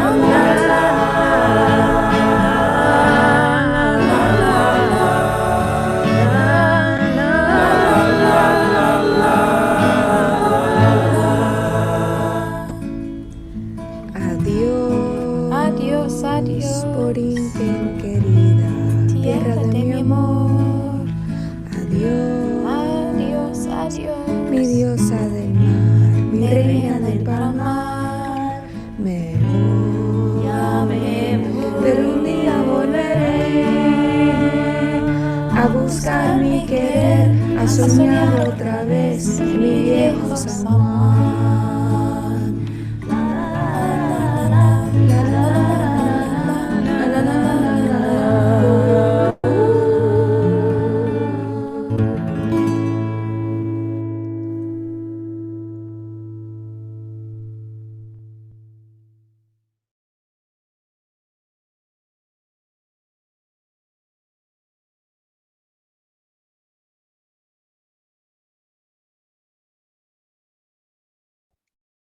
Thank you, everyone. There'll be a 10-minute intermission before our panel discussion. And thank you and congratulations to our wonderful cast.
We will return for our panel discussion in 2 minutes. 2 minutes, everyone, till our panel discussion.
Welcome back, everyone. If I can get all of our panelists and cast to please turn their videos on.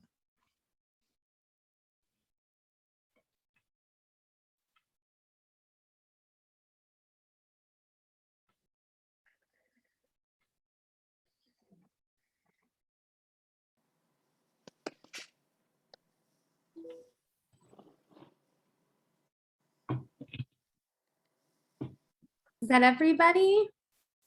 Yeah. One of our actors had to go. Oh. Yes, unfortunately, Daniel, our Cha, had to leave us. Who are we missing? We're also missing David. Let's see. Oh no, we're not missing. Oh, there we go.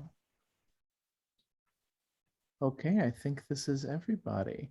Unfortunately, one of our panelists, Cha Ramos, had a family emergency this evening, so she won't be able to join us. But congratulations, everyone. Thank you so much. And I'll open up the floor to Rebecca to begin. Fantastic. Well, first of all, I just want to applaud all of the incredible actors and artists and directors and writers for a lovely evening of theater. It's very much possible and alive on Zoom. So congratulations for that. So number one, we'll do that. Excuse me. To start off our conversation, I was really moved by that last slide on the presentation that mentioned as a testament to the artists that have continued persevering throughout this pandemic to keep theater alive. And I was really moved by that in a way that I was surprised, you know, as we're entering this in-between phase where we're kind of coming back to life, but we are still, you know, in these Zoom spaces as well, which I think is amazing because it provides a lot of accessibility and flexibility, but we can talk about that later. But sort of as the prompt to launch our conversation is I'd like to ask our playwrights and our director, and then of course actors jump in. It could be a little bit of a loaded question, but what have you done over the last 20 months to sustain or not sustain your artistic practice? I know for some artists it's been better to just take this moment as a pause and be a human for a little bit. And then other artists have really found that the pandemic re-stimulated their creative experience. So I'd like to start with Desi and then maybe Caridad and then Elizabeth and just kind of see where you're at in terms of keeping your practice. Yeah, it's interesting because for me, it was like, it made me want to be even more emboldened in terms of like getting my work out there. It's It's like it did the opposite. It's like there was no sense of like standing back and going, okay, I'm going to take this time to be like sort of like a little wallflower and just wait until everything sort of passes over. I was much more concerned about doing more than I have done before. And I think there was because there was something about the pandemic that had such a sense of finality to it. There was something about it that was really frightening for everybody involved. And I really wanted to have the chance to, I know this is going to sound a little bit fatalistic, but I did not want to leave this planet without doing everything that I could possibly do as an artist to keep my work out there, if that makes any sense. And so, you know, it was like suddenly I became a fiend as far as like putting my work out there and sending it out there as much as possible and submitting to everything. And it turned out at the end to be a really good thing for me as an artist and gave me the opportunity to do a lot more writing than I've been able to do. I've become much more disciplined. And the reason why I say that in a way like, whoa, that's strange, is because I've always been one of those playwrights who's like, I basically write when I'm in the mood.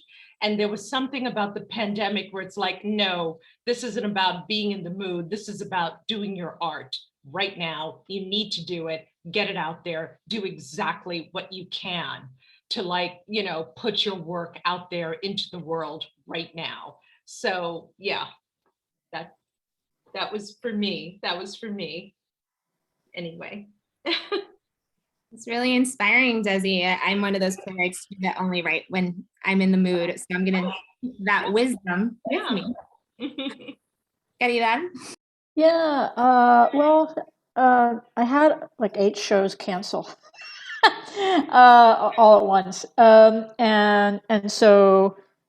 And they all had, you know, there were a couple of them were world premieres. And I had spent like, you know, doing the math, you know, like maybe 5 years working on each project, you know, so suddenly I was like, oh, okay. Okay, none of that's happening.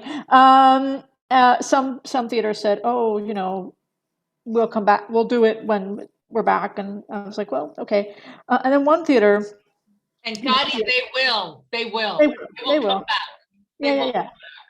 Totally. Yeah. And then no theater in Cincinnati, KNOW. We were going to have a premiere anyway this year, February, of a play of mine called Theater, A Love Story, which I wrote as a play. I wrote it in 2019 as a play to break up with theater. I was like, theater, I'm done with you. Bye-bye. And so I wrote this play. It's called Theater, A Love Story.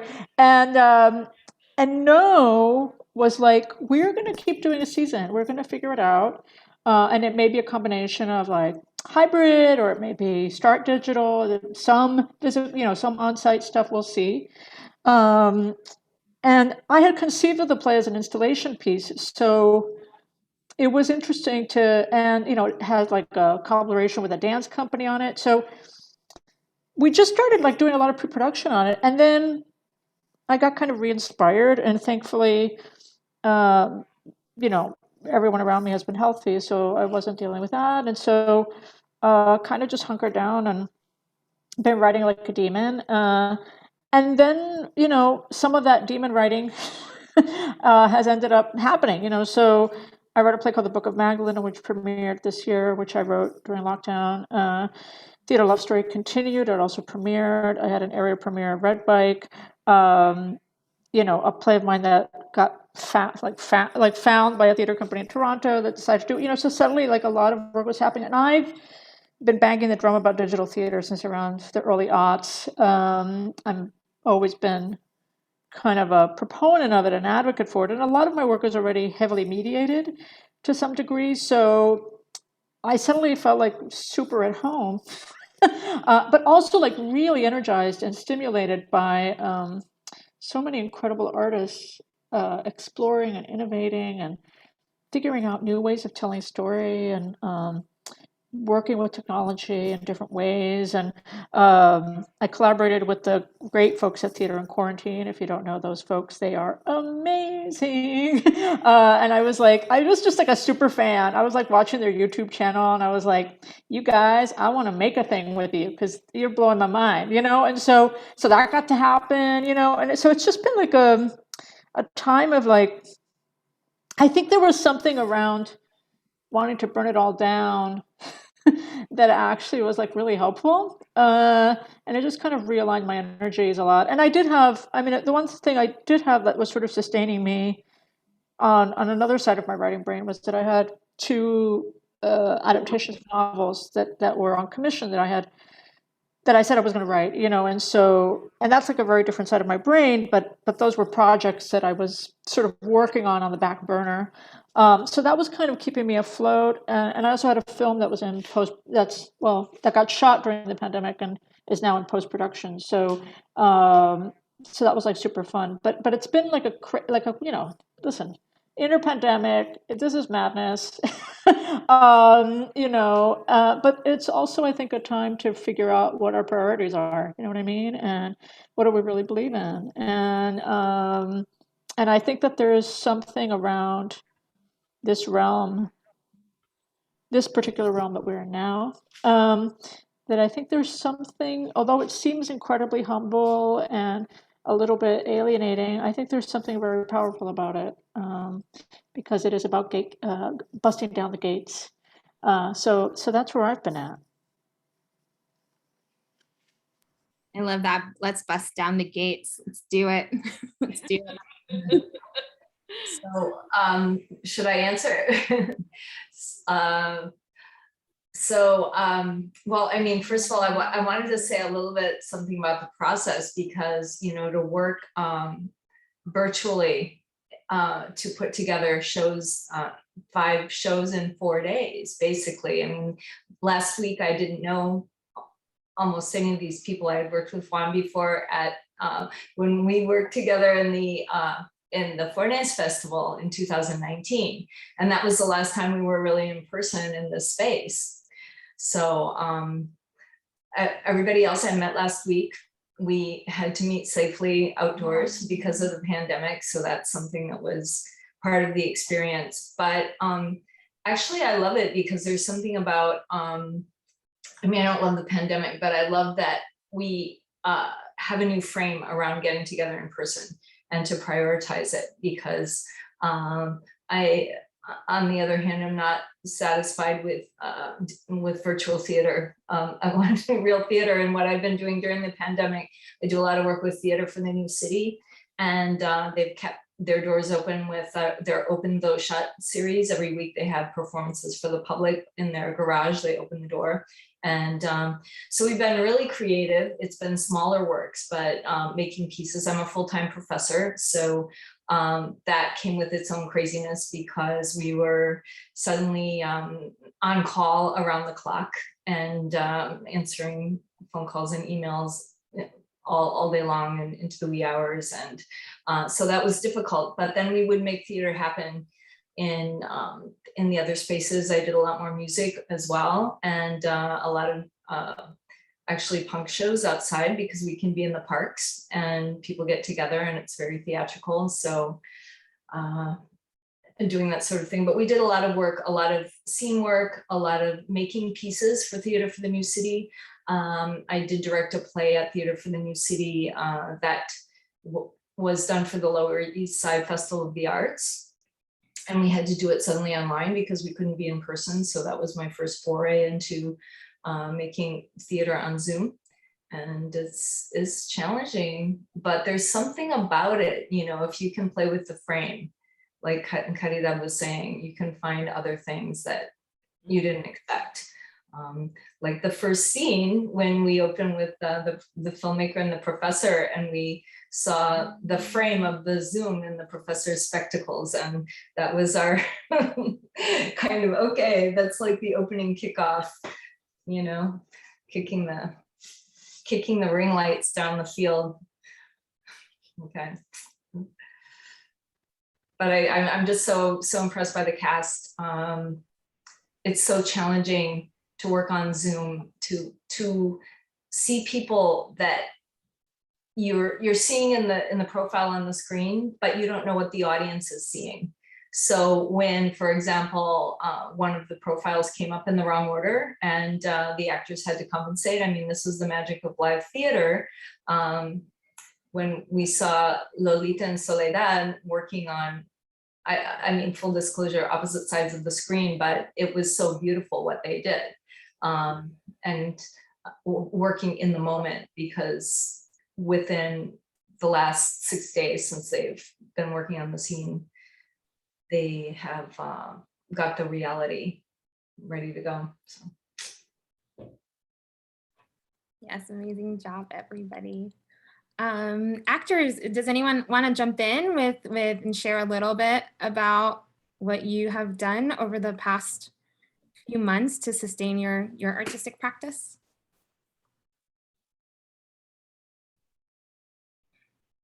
Filmmaker, I don't know what your real name is, but you seem ready. If the actors want to put your, you can put your real names into your profiles now. Thanks for using your characters during the show. Or I don't know if you can. Yes. I'm working on that currently. Oh, okay. Joshua has been incredible. He wore so many hats in this. You know, we tried the tech shortly before we went on today. And it was so amazing to do 9 sets in 9 different environments in people's homes, even in California, I guess. And people have been on the road. They've been rehearsing under scaffolding on their phones en route to other places. I mean, it's totally nuts. It's amazing.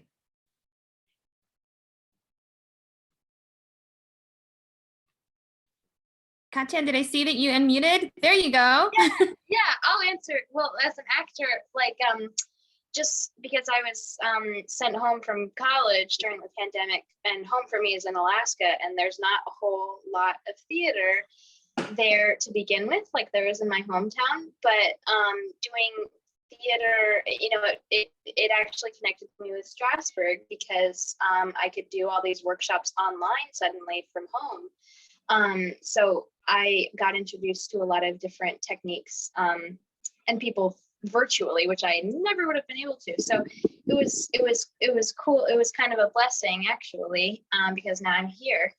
And it was also really excruciatingly painful to not be physically present, creating things and getting the energy and receiving the energy like that you do in live theater. That was really draining for me, and hard in that year where I couldn't, you know, see anybody live and work with somebody live. So that was kind of more my experience. But I'm learning to love Zoom. I'm just gonna say it. I think it is a really cool platform to work with. Katya, are you on a boat right now?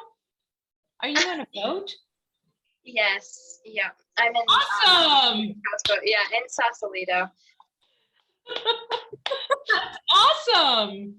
That looks great. Good for you. Theater from a boat. We can do it anywhere. We can do it from anywhere, which I love so much. So I want to dive into a little bit about the plays that we saw today. And I'm going to start with Memories. And I'm really curious, Caridad, what launched you thinking about fascism? And there's a great line that I kind of took notes on the plays. That these things happen every day. People go missing. Nobody knows where they are taken. And this is such a big line that stuck with me, because it's so true. These things happen every day. And I think that is something that we experienced over the pandemic, is that a lot of eyes were open to a lot of things. That line really, really stuck to me. And I'd love for you to tell us a little bit about what, inspired you to take on this theme. Oh, well, just walk out the door and and see what's happening in the world. Like, it's where we are, and I think it's been coming along for a while. And it's also, it feels like we're in the middle of unless something happens, a combination of a toxic combination of human-made climate change, the rise of global far-right populist nationalism movements, and the sort of rising wealth gap, right? So that, even in 2 or 3 years, the wealth gap has just increased, right? So the people that are in the 1% are like in the, I don't know, the 1% squared, and everybody else is sort of scrambling at the bottom, so I just feel like, and because, specifically in this country, there is just kind of there's outright, they're not calling themselves that, but it's outright fascism that's sort of happening, right? With the 400, I don't know, voter suppression laws and gerrymandering districts, and now it's the abortion ban in Texas, and we've got another ban on teaching. Oh my God, that horrible thing today of you have to teach both sides of the Holocaust, and I'm like, excuse me, what just happened? So I think we're in the middle of it, right? At least in this country, and it kind of been on the fringes for a long time, and I think now it's just kind of out in the open. So and in my family, many members of my family have lived through very many different kinds of dictatorships. So in Yugoslavia, in Argentina, in Cuba, in Spain, and Venezuela. And so, those stories have been in my family for a long time. And then, I've never, I've written a lot of plays. And the themes have always been there, but I'd never quite done anything that was documentary based or, and being very upfront about it. And I have a very strong interest in documentary theater. And I'd been kind of watching a lot of documentary work online over the last summer, as I was writing other things. And there was just something like a moment, I think I'd pitched this play for some grant a year and a half ago.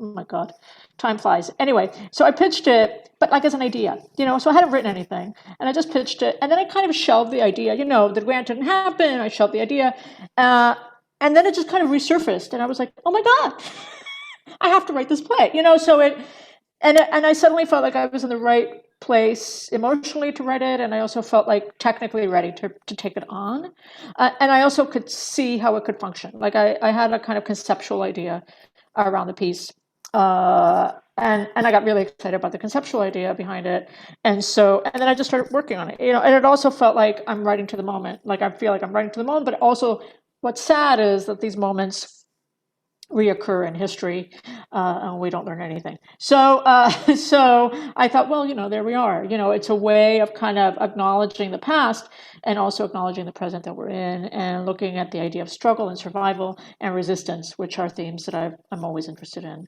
So that's how it happened. And then I was thinking of this. There's this very famous Cuban film from the 60s called Memories of Underdevelopment by Tomás Gutiérrez Alea, which is a film I've always loved. And it's super famous, in the world of cinema, as a kind of one of those first post-revolution films, looking at the sort of middle class Cuban man artist making his way in kind of a new world order, basically. And I thought I'd love to turn that on its head a little bit, and talk about, overdevelopment, what I feel is like a crisis of overdevelopment. But within that, talk about and look at and examine political underdevelopment, and how that's sort of what people call first world and third world, which is of course are obscene terms, right? But the sort of idea of the global north extracting from the global south, and continually forcing its underdevelopment to enrich the global north. So I wanted to, I wanted to sort of go at it from that angle, and explore the idea of tyranny and kind of like not just political tyranny, but also capitalist tyranny. And I thought that would be like a really exciting terrain to walk into as a writer. So that's what inspired it. And Elizabeth, as the director, what was your way in to that specific piece? Well,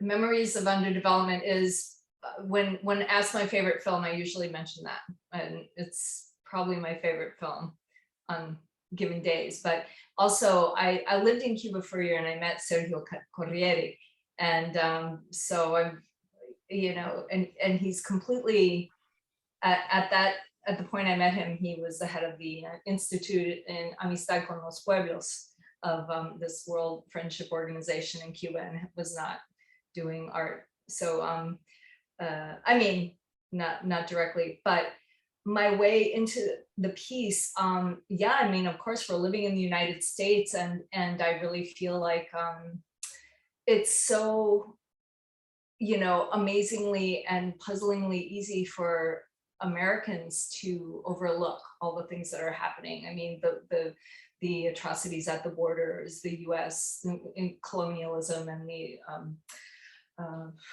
domination over other peoples, and how this is kind of taken as a matter of course. So that for me was a way into it. I have spent a lot of time in Latin America, Guatemala, Nicaragua, Brazil, Mexico, and worked in adult education and these kinds of communities. So I'm familiar with people, and I've also been in rural areas that were affected by oppressive activity that was being paid for by our government. So, I mean, that's my own personal way in.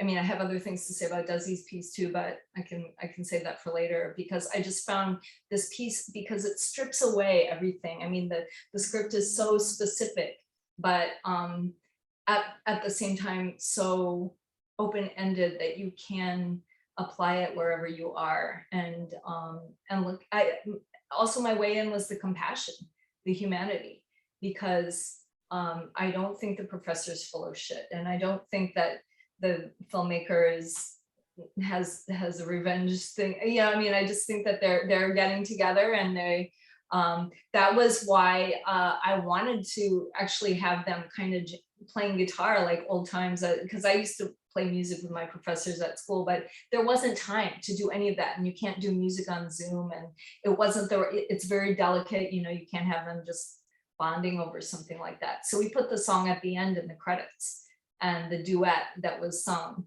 was what I would have had them do, but just in a very natural way. But you can't sing on Zoom, because Zoom, the technology blots out extraneous noise like guitars. So a lot of ways in, but Song was beautiful. I was really taken by the song, and then I saw that was yours, and I thought it was very cool. Well, it was Pablo Milanés and also and Mi Viejo San Juan. So just we had, that was one thing that we had everybody who came to the audition sing like 4 bars, and it didn't matter even if the actor could carry a tune, but all the actors who participated just performed it so beautifully, kind of in character, and we made it happen. So yeah, and we put that together. Oh my goodness, the actors, in addition to all their classes, all their final presentations for other groups competing with this particular event, they actually recorded these tracks in multiple formats and sent them to me last night. So wow, that came together at 5 a.m. Oh my gosh. But it was so much fun. It's like when you're loving it, it's not work at all. It was just so much fun to make it all match. Awesome. I know I've done a lot of Zoom musicals over the pandemic, and I know how difficult that is. So like, just another bravo for y'all, because getting that in last night and being able to mix it in ready for today is a major achievement. So I just want to take another little moment because that is awesome. It was a really beautiful song. Yeah, it was cool. So I was Desi, so proud of Katerina and Katya and their little duet, like Lolita singing with Soledad. And we actually did get word from Desi, you know, but by the time, because we're on Zoom, you know, by the time we hear back, it's 4 days later. It's like, oh, I don't know if Desi's gonna dig it. So I'm gonna put it in a neutral space. You know? And she said, yeah, it could have, you know, could have happened. It was too late already. So we just do it. It's like, oh, you know what it made me think of? Caridad, you know that line where they're showing the makeout scene in the cutting room of the Film Institute and Memories of Underdevelopment, and the guys, you know, the filmmakers are saying, wow, I got these people making out on the beach, but you know, it's censored, you know, we're not supposed to use it. So I just had to cut it out. And the guy's like, well, what are you gonna do with this footage? And it's kind of, he said, I don't know, I'm gonna throw it into a film sometime. So. Well, speaking of Beige, I'd love to dive into a little bit about Beige. Oh, Amit had something to say. He was in that play. Yeah, we should hear from Juan and Amit. Yeah, I just wanted to share. I mean, Juan and me, we had such a good time learning about the scene, and it was such a fascinating text. And, you know, it was so relevant to this time, you know, in this country. And, you know, all the themes that we brought up in the scene were so, so important. And, you know, circling back to the COVID subject, the fact that it was very natural for us to carry this dialogue as if it was a Zoom meeting in a way, it added such an interesting level of, you know, 2021 theater. So that was pretty exciting as well. So thank you so much for sharing. I just had to ask, I have a question for the audience because we wanted to respect the professor, and these theories are very important, you know, but did anybody notice Juan like dropping off? You know, he flunked history because he fell asleep in the lectures and then he was falling asleep again. I don't know if anybody saw that, but anyway. Yeah. He did it so beautifully and delicately. Juan, did you have anything to add before I move on? Well, I'm gonna repeat what Amit said. It was amazing to do that scene. I'm from Argentina, and my mom always. I mean, I talked with my mom about everything that happened in Argentina, and when I got this role, I called her and we talked a little bit more. And I remember this time she showed me, we were going to school, and she showed me we passed by like this abandoned like track and field, kind of like old sporty place. I don't know what's the name. And she told me about everything that happened there and how she used to go to school and she didn't know what was going on. She didn't know what was happening there. And that's, well, it was like a perfect, you know, like sensory kind of like thing to take to the scene. It was, it's, I don't know. Something. I just wanted to add I wanted to add something. First of all, thank you, Amit. Thank you, Juan. Thank you, Elizabeth. But I also wanted to add, there's a film. It's coming out. It's on Mubi, and it just got released. It's an Argentine film called Corporate Accountability, and it's a documentary. This documentarian sat outside an office tower where more than 30,000 people have disappeared that used to work there. And it's just been like he's just started recording like activities in that building and just writing down all these employees that suddenly weren't there anymore. And it's a contemporary film. You should check it out. It's called Corporate Accountability. I'm gonna add it to my list because I also now have to see the movie we talked about today. Desi, there's so many really great one-liners that we had in the several scenes that we saw today from Beige. The first one that I wrote down was, Latinos have been on the mainland since before America existed, and now they give us the title of New Americans. I was like, burn. That one it made me feel so powerful and also angry and also sad. But it was like just a great in one line of the complexities of our experience as Latine, Latinx people. So talk to me about your inspiration with Lolita Lebron, who I have learned about like a little bit before this and became kind of obsessed with this renegade person and her team, of course. But yeah, talk to us about your inspiration and a little bit about the thing. Well, the New Americans began in the 90s. That's when the New Americans, the whole term and people talking about the New Americans began to show up was in the mid to late 90s, actually.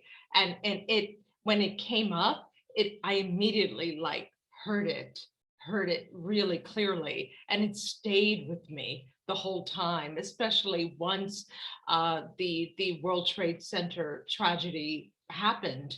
Basically, it was fascinating to me because I knew that Latinos have always been here. They've been here.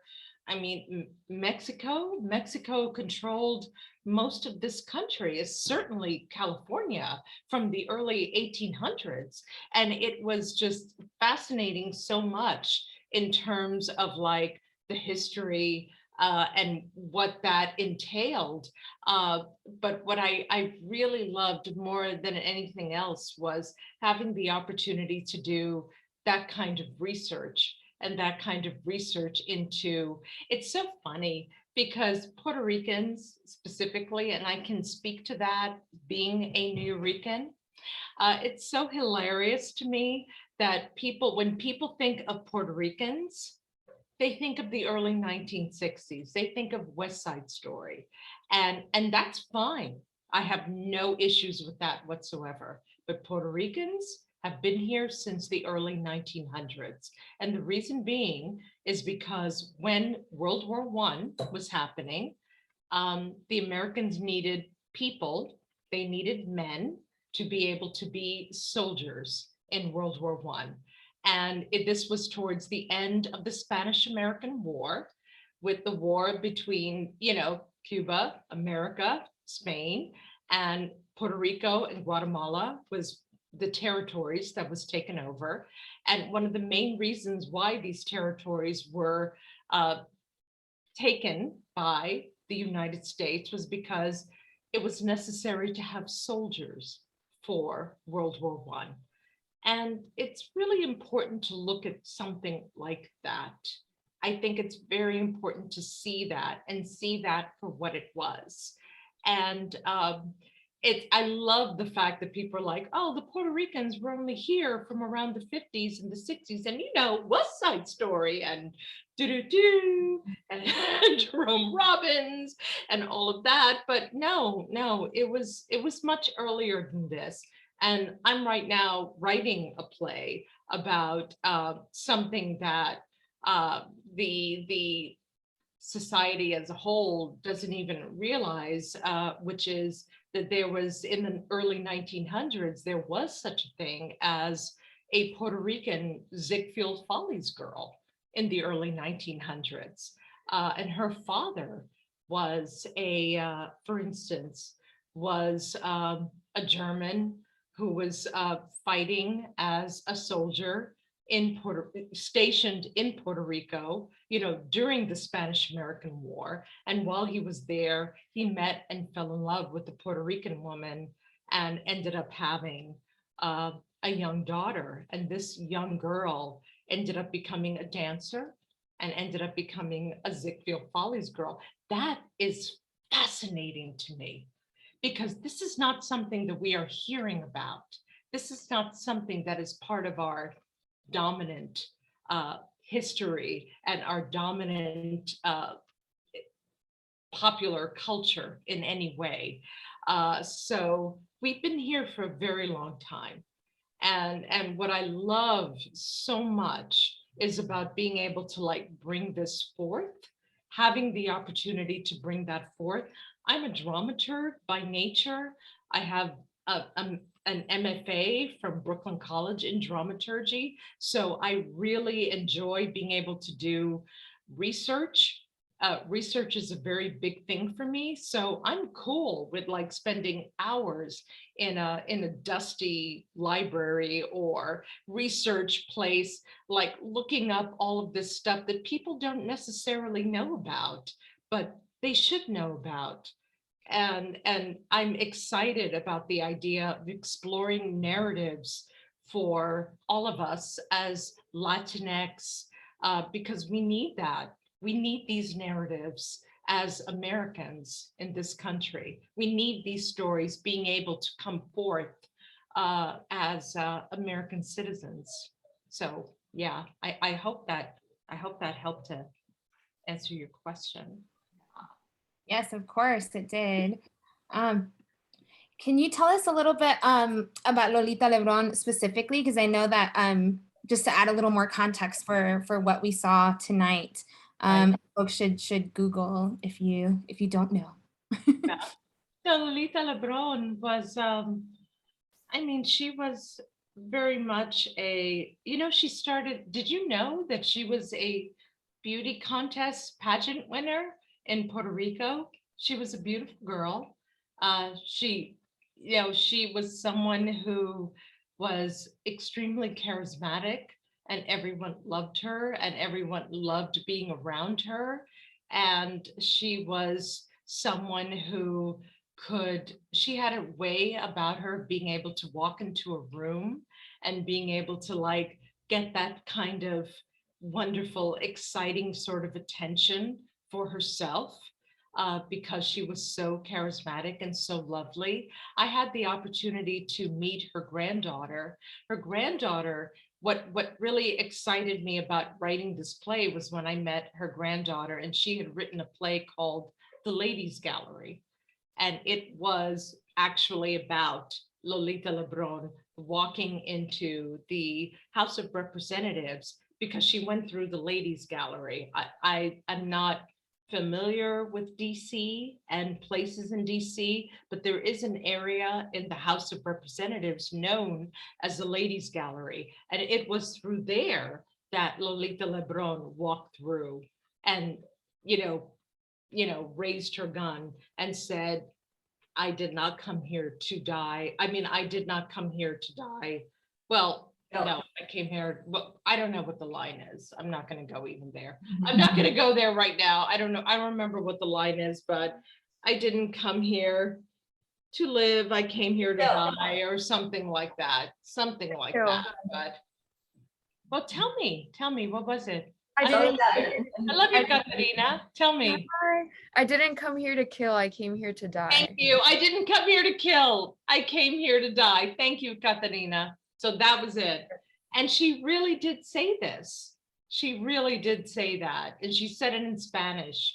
And it was through the Ladies Gallery that she walked through. And I had the opportunity to meet her granddaughter.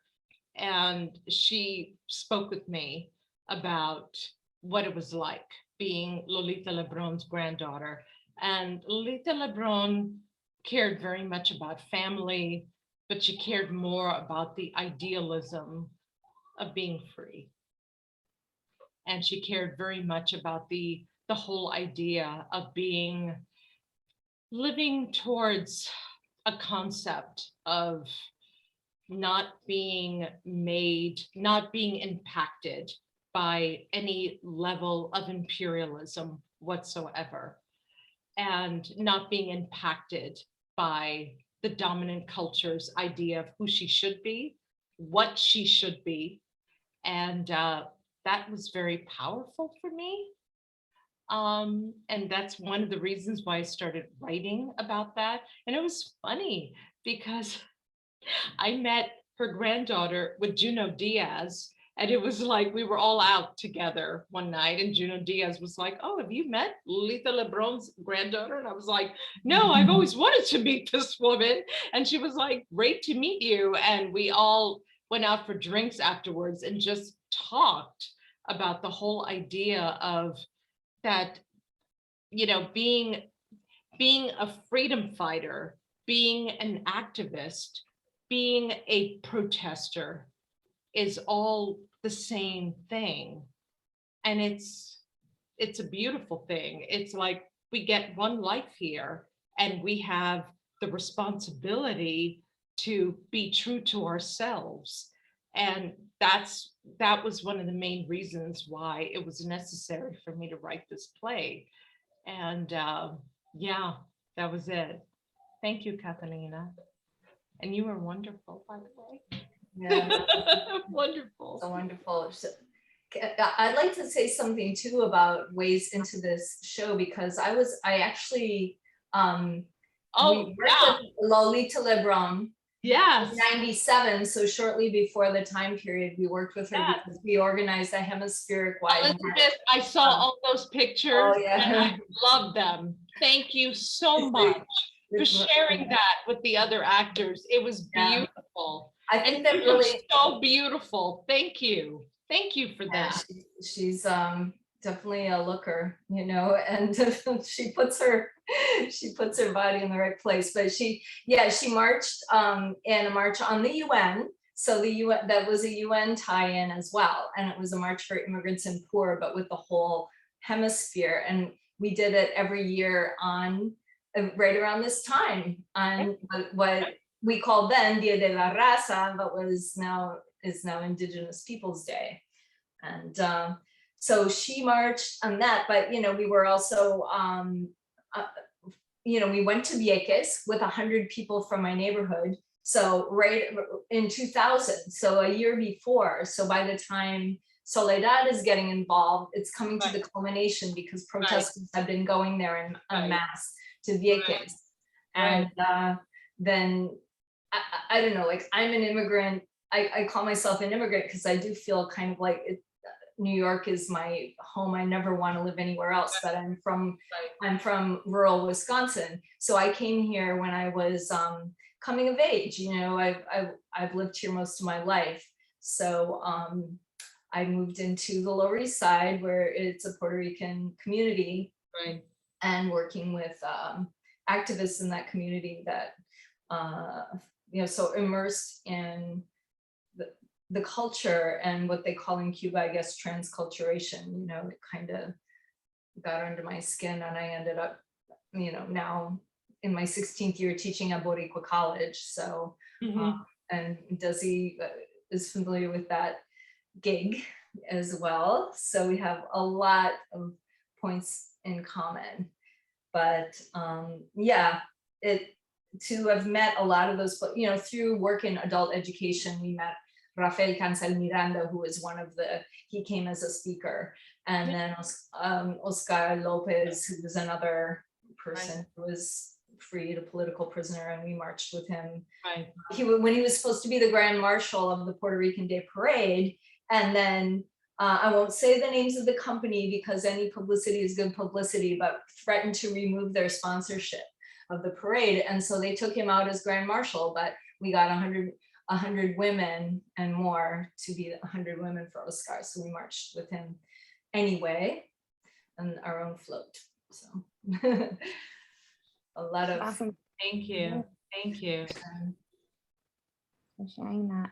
I think that something that really struck me about the scenes that we saw today was how much we were able to explore about the complexity of identity. I think I mentioned this a little bit before, but there's another line that says New Rican come mierdas, and for those non-Spanish speakers, it literally means, and I apologize for the profanity, but it literally means shit eater, a New Rican shit eater.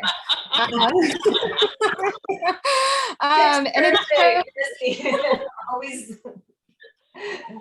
it just shows that the inner strife even within our own community of like first generation, second generation, third generation. And so I kind of just want to open up especially for the actors too, if you want to dive in here, of like where did that connect for you, or what parts of the play, you know, spoke to you in terms of complexity of identities? Because I think that there were so many great moments that Desi was able to craft in there that really speaks to all of our experiences. And so I'm just opening it up to kind of, you know, free form response here. Caterina, go for it. Actually, the line that you mentioned, Rebecca, at the beginning, was one of the lines that really spoke to me, and I guess something that, as a Latina, it kind of inspired me even more. Going through doing research about Lolita Lebron and also just learning more. I feel like as much as I'm very in touch with my roots and my culture, as a Hispanic woman, I think I always have more to learn. Like there's always more. And I learned so much just reading this play. So I mean, or in this scene in general. So thank you, Desi, for that, and just putting us kind of out there on the map, and that we are powerful women, and we do come from different backgrounds, but as Latinas, like we have something to say, and like we've been here all the whole time. We haven't left. We're here. So yeah. So thanks. Thank you. Thank you. Thank you. Luciano, go for it. What about Monica? Monica got to say those lines in Spanish because we saw her in the past scene, the famous lines that every Puerto Rican. Yes, it was kind of inspiring for me too, especially like to put myself in that kind of revolutionary character that she was. So go through her history and like know that it kind of like gave me a lot as a Latina, and like to be proud of who I am and like my roots too. And that was a big ass gun. That gun was huge. I was like looking at that, I was like, damn, that's a big ass gun. I wasn't even thinking about that gun. I was like, that was like just, I was like, wow. Wow. I was like, I loved it. I loved it. That gun was bigger than your head, Monica. It was bigger. Bigger. Yeah. Very cool. Very cool. Luciano, I think you had unmuted earlier. I wanted to give you the opportunity to share. Oh yeah. Well, I wanted to thank Desi for writing such a layered and beautiful scene. Whenever two people from different cultures meet, even if they're well-intentioned, sometimes I think they step on each other's toes. And this scene just really got to me in that way. And it was kind of a push and pull. And even though it's well-intentioned, even though it's like done in a way of camaraderie, when you're coming to someone else's table or they're coming to yours, there's always like a learning gap. And I think that was just really cool with the scene, is that because even for me, like I grew up in LA and you're around so many different cultures that the only way you get to know is by getting to know.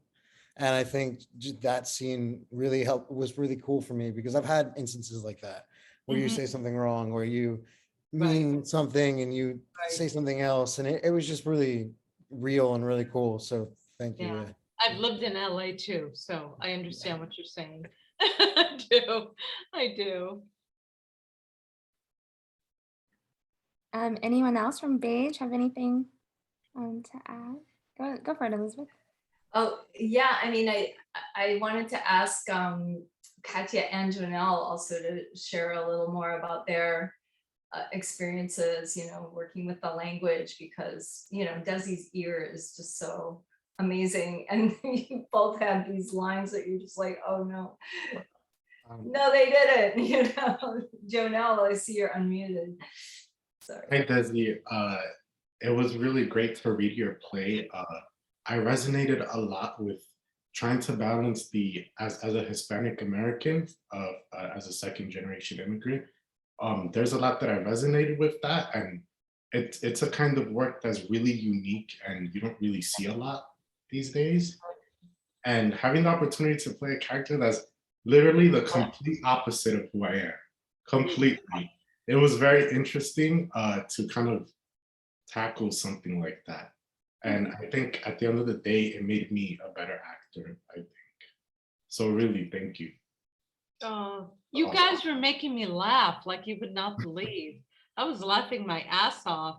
It was wonderful. Yeah, it's really good. You all did such a wonderful job. Seriously. And you're really good with words, let me tell you. You. Oh, Katya unmuted, yeah.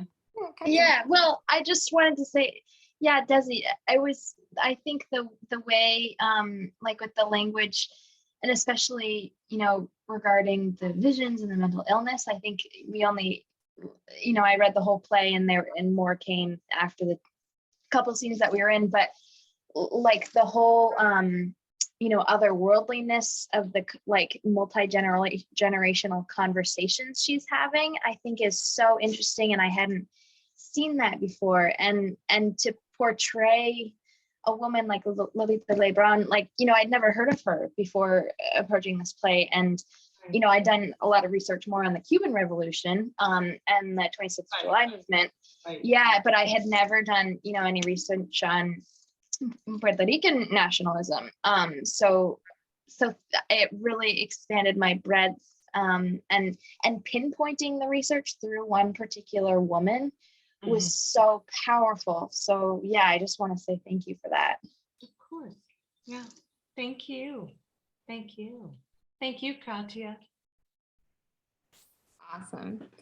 I just learned, I learned so much about history through that one lens, like Katya was saying, and I think it's really important. There's so much of history, especially Latinx history, that we don't know, even as Latina and Latinx people, because it was not deemed important. And so, I've discovered that, as I get older, and then actually making an active choice to do the research, to learn about the history of not just where my parents are from, but also all of Latin America, because it's all interconnected. And going back to something Caridad said earlier about how so much of the US has played a role in the turmoil in these situations that are leading to, the situation currently at the border. So it's the more we know, the more we're able to contextualize the current events and hopefully learn something and stand up and say something, use our voice. So I think really great to see these pieces side by side and get our brains opening up about what we can do to not only learn our history, but use that to activate ourselves and our work. But yeah, really, really awesome. So I'm gonna move on to Joan of the Dockyards. And Caridad, if you can tell me, I know there is a source material that is maybe a little bit of inspiration for this. So if you wanna tell us a little bit about that, and then we'll talk a little bit about the play. Yeah, I've always wanted to write a kind of St. Joan play. My lapsed Catholicness comes out in all my writing, and so also I'm just fascinated by Joan, and I've always wanted to respond to the Bresson film, The Passion of Joan. So it's one of my favorite movies ever. It also is one of the best movies ever made. So and every few years I'm like, maybe one day I'll write a Joan play, so and I don't, so this summer I just kind of, it just came over me again. And this time I didn't just set it aside, but I actually said I'd go for it in my own way, and I had also been thinking of Brecht's Joan of the Stockyards, which is a piece that doesn't get done very often, but I'm a fan of. And I just thought, I wanted to write something that was intimate and political, like in a different way, like not, where the politics are sort of embedded in how these bodies and these people in this kind of story are moving through space and time, and also that it's now, but maybe it's in the future, maybe it's in a kind of invented place. So something a little bit slightly fantastical, just slightly kind of heightened. And I really wanted to write something that was set in the dockyards. I kind of like, I've written a couple of poems that are kind of dockyard poems, and I was like, but I've never written a play. And I was like, oh, so time to do that. So all those sort of ideas converged. And I knew I wanted to write something that had like a factory setting that would sort of activate. That would be kind of the locus for this community of characters to sort of spin around.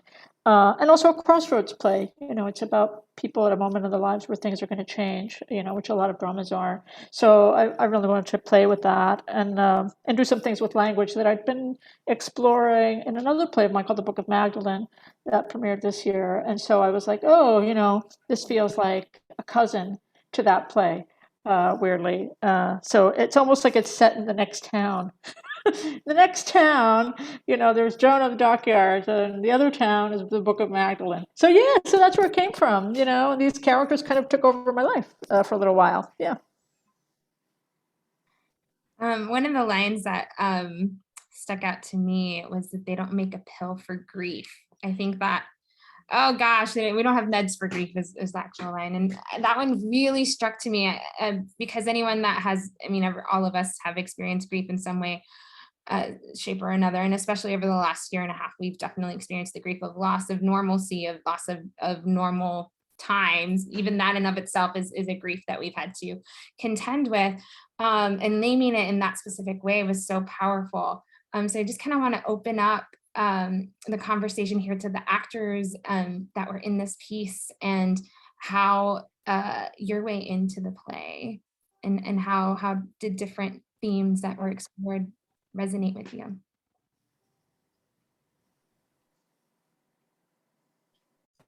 That would be Caroline. Yeah, can you ask the question again? I really didn't understand good. Yeah, I was just asking, like, how did the themes in Joan speak to you as an actor? Yeah, they spoke to me in a way that but it's a heavy shit. It's kind of heavy in a way because with the whole nurse thing, it is yeah, like that's not much you can do in when there's grief in the world, and there's only so much you can do with patients you have, and with Charlie not being able to like give his all, and Joan, yeah, she's like this heavy character. She puts up a brave face always because she's a brave character, and she does understand Charlie's way. So I don't know, yeah. Yeah, it's a heavy I don't know the word for it. I don't know the word in English. I'm sorry. No, heavy is good. We understand heavy. Heavy is good. And then Elizabeth, for you, what was your way into the play? I'm familiar with a lot of St. Joan plays, and this idea of wow, it's really emotional because it ties back into all these themes of when you see something, and what do you do about it? How do you motivate others? And is it a failure if you can't get anybody to come along with you? Is it brave to go it alone? So Joan has got to do it by her. She's organizing her workplace, and she can't motivate anybody to stand with her. And she's in incredible danger. She takes a huge risk. And the setting of being at the dockyards and the reality of, what the boss's thugs will do to a rebel worker, that, and also she's gonna be living alone, so, and she's choosing not to live with Cha. And who knows who's lurking, as she leaves the docks, she's in incredible danger. So but there's also the beauty of it. And Caridad, I'm so glad. Obviously you wrote the play, and the language, nobody can see the language, but the actors are pronouncing it. It's written like texting. And Yes. it's written like people, PL or Prolly, PR, it's written in let's say post grammatical reality, this post, like when Soledad in the previous play, when she can't record and she has to pick up a writing instrument, she's like totally flustered, like, it's like this really futuristic, but not so futuristic. The future is now. So that's why I asked the actors if they would wear some kind of a tribal look on their faces, and we didn't see it until today, and I'm really pleased with how it came out. I said, do you guys not want to do this? And they're like, no, we do. We just don't, it's happening so fast. Like, how do you get an eyeliner? Cha didn't have an eyeliner. So Caroline had to paint his face, and it just came out so beautiful, but there's a lot of ways into it. I mean, I think we've all had that feeling of having to take a stand and realizing that it's going to start with ourselves and having the courage to go alone. Caroline is I don't know if she's laughing at me or something else, but I think it's so poignant that we're in the middle of this giant worker strike movement that's happening right now. Right now. It's not just IATSE. Today, I was reading about who went on strike. It was the Kaiser Health System. Kellogg's. And Kaiser Permanente is on strike. Kellogg's is on strike. John Deere in my home region. Yeah, in the Midwest. Yeah. 10,000 auto workers. Tractors. Yeah. Yeah, and it's like this moment of seeing, like I was mentioning earlier, the 1% and getting bigger and bigger throughout these times of turmoil, and yet the rest of us getting more and more squished with inflation rising and with wages staying stagnant and pushing back on that. So it was really great to see that tonight, and with knowing that I've just read about all these strikes happening, and that power that we all have. We have this power of voice to use our voice, and we forget that, that it does come at a cost, though, as we learn with all of our protagonists today, but we have that power, which is, I think, really important to remember. Go for it. Yeah.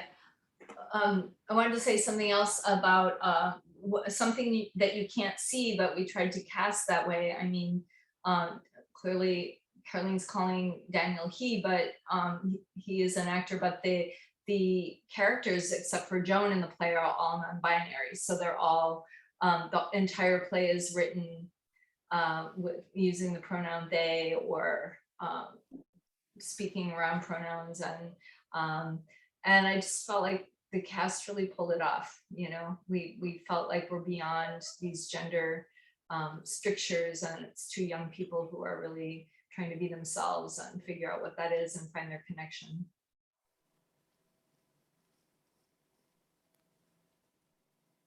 Great. So I'd like to open it up. I had seen in the chat that there was a question from someone in our audience.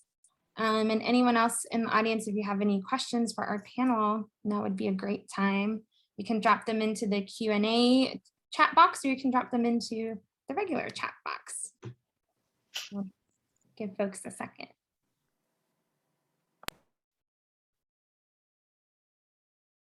Yeah, if I can, pardon me, open things up to our audience members. If anyone has any questions to pose. Is this Joshua? Can we see his face? Okay, you pulled it up. There's my face. Oh, there he is. There he is. Yes. Oh my goodness. Oh man. Yes, this is my office. Lee was looking over me the entire time as I was calling the show. Oh boy. Yeah, I just want to say thank you to our cast, to our panelists, our playwrights. I think that, putting this together in such a short amount of time, while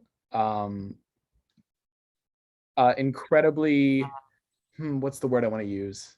I guess just like exhausting, but in a good way. I feel like after you go on a run, like a very long run, or you exercise and you feel exhausted, but it feels good. I think that's what this feels like.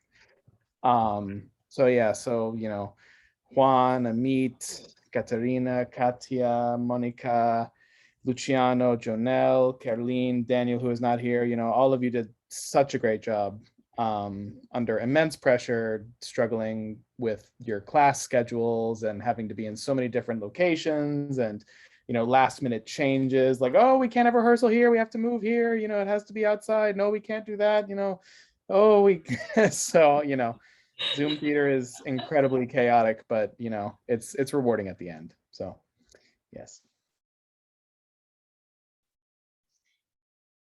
Okay, I didn't see any questions pop up, so I think that wraps up our panel.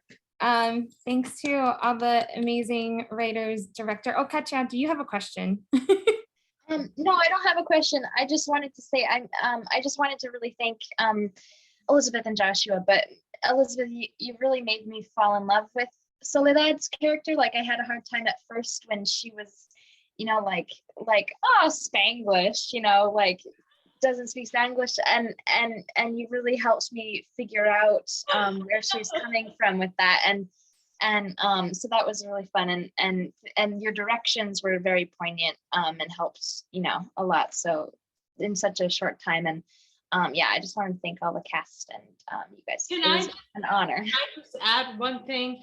Kari, this, it's called Divine Fire, okay? It is an anthology of 8 contemporary plays inspired by the Greeks. And I just want to say this has been extraordinarily helpful for me right now. I am doing a new play that is based on the Bacchae with it through a Latinx filter with the workshop theater. And this freaking anthology, I have read every single play from it about at least 3, 4, or about 5 times, and it is wonderful. Thanks for buying my book. That's awesome. My God, it's amazing. And I wanted to say that tonight so much. And it's like, look at this thing, girl. Look, it's a mess. Yeah. It's a mess. Look at this. It's so dog-eared. I've been reading like at least each one of these plays about 3, 4, 5 times a week. No kidding. It's so wonderful. And thank you so much for what you do in terms of No Passport. I don't know if No Passport is still around anymore. Still happening. I'm editing books like crazy, girl. Okay. But I don't know. I have like 5 books I'm editing right now. Are you kidding me? Love it. Yeah. And So I think- thank you. Thanks, Dazzy. All good. So I think we have an audience member that asked a question. And I think this is a good way to wrap things up. Frida Steinberger asks, theater is so intimate, and I was so touched by how you related to each other. How do you make those intimate connections through Zoom? So I think Elizabeth can answer this. Yeah, I think Elizabeth might be best answer that. I mean, we made a point of first meeting in person before we had to dive into Zoom, but we had to meet outside. So, and a lot of these actors are already working together, but also the Strasberg training is very intimate. And I mean, in the sense of really connecting. So that's what I love about Strasberg actors, is that they never push, and they take it slow, but it doesn't matter, and it's better that way, so they find the relationships before they ever push or do anything for effect. So there's that. But then to do it through Zoom, that was the tricky part, is because I don't know if you noticed, but every play had a different reality. One was right into the Zoom camera, then one was as if the people were in the same room facing each other, and then side by side at a bar. So what's amazing, and what I wanted to mention to the audience, if it wasn't mentioned already, well, I did kind of say it, but the actors can't see what we see, and they can't see each other. So they're incredibly good actors to be able to look into the air and you just see their eyes connecting with another person. And how you do that through Zoom, I don't know. It's a very complicated question, but every actor has their own inner monologue, and but it's because of their scene partner, whether they can see them directly or not. So I think that Carlene and Daniel really shined in that way. I like our entire cast did, but it was there were points where, and like since they both had black backgrounds, like, you know, they looked at each other and it looked like they could have been in the same room. So yeah. I mean, all the guys at the bar, are you kidding? They're looking at each other. I mean, I just really felt that, and Lolita with people coming into her house. And then, oh yes, the past Lolita, she is kind of a vision, but she actually talks to Soledad. So we played with that where there were I mean, it looks like, if you're not thinking about it, you're just seeing a show, but every line has to be decided where the actor's gonna look in a very technical way, but then not to let the technique get in the way of what's really important is just people talking to each other. So it was very difficult. And Josh was incredible because then he had to kind of shepherd it all, you know? Yay.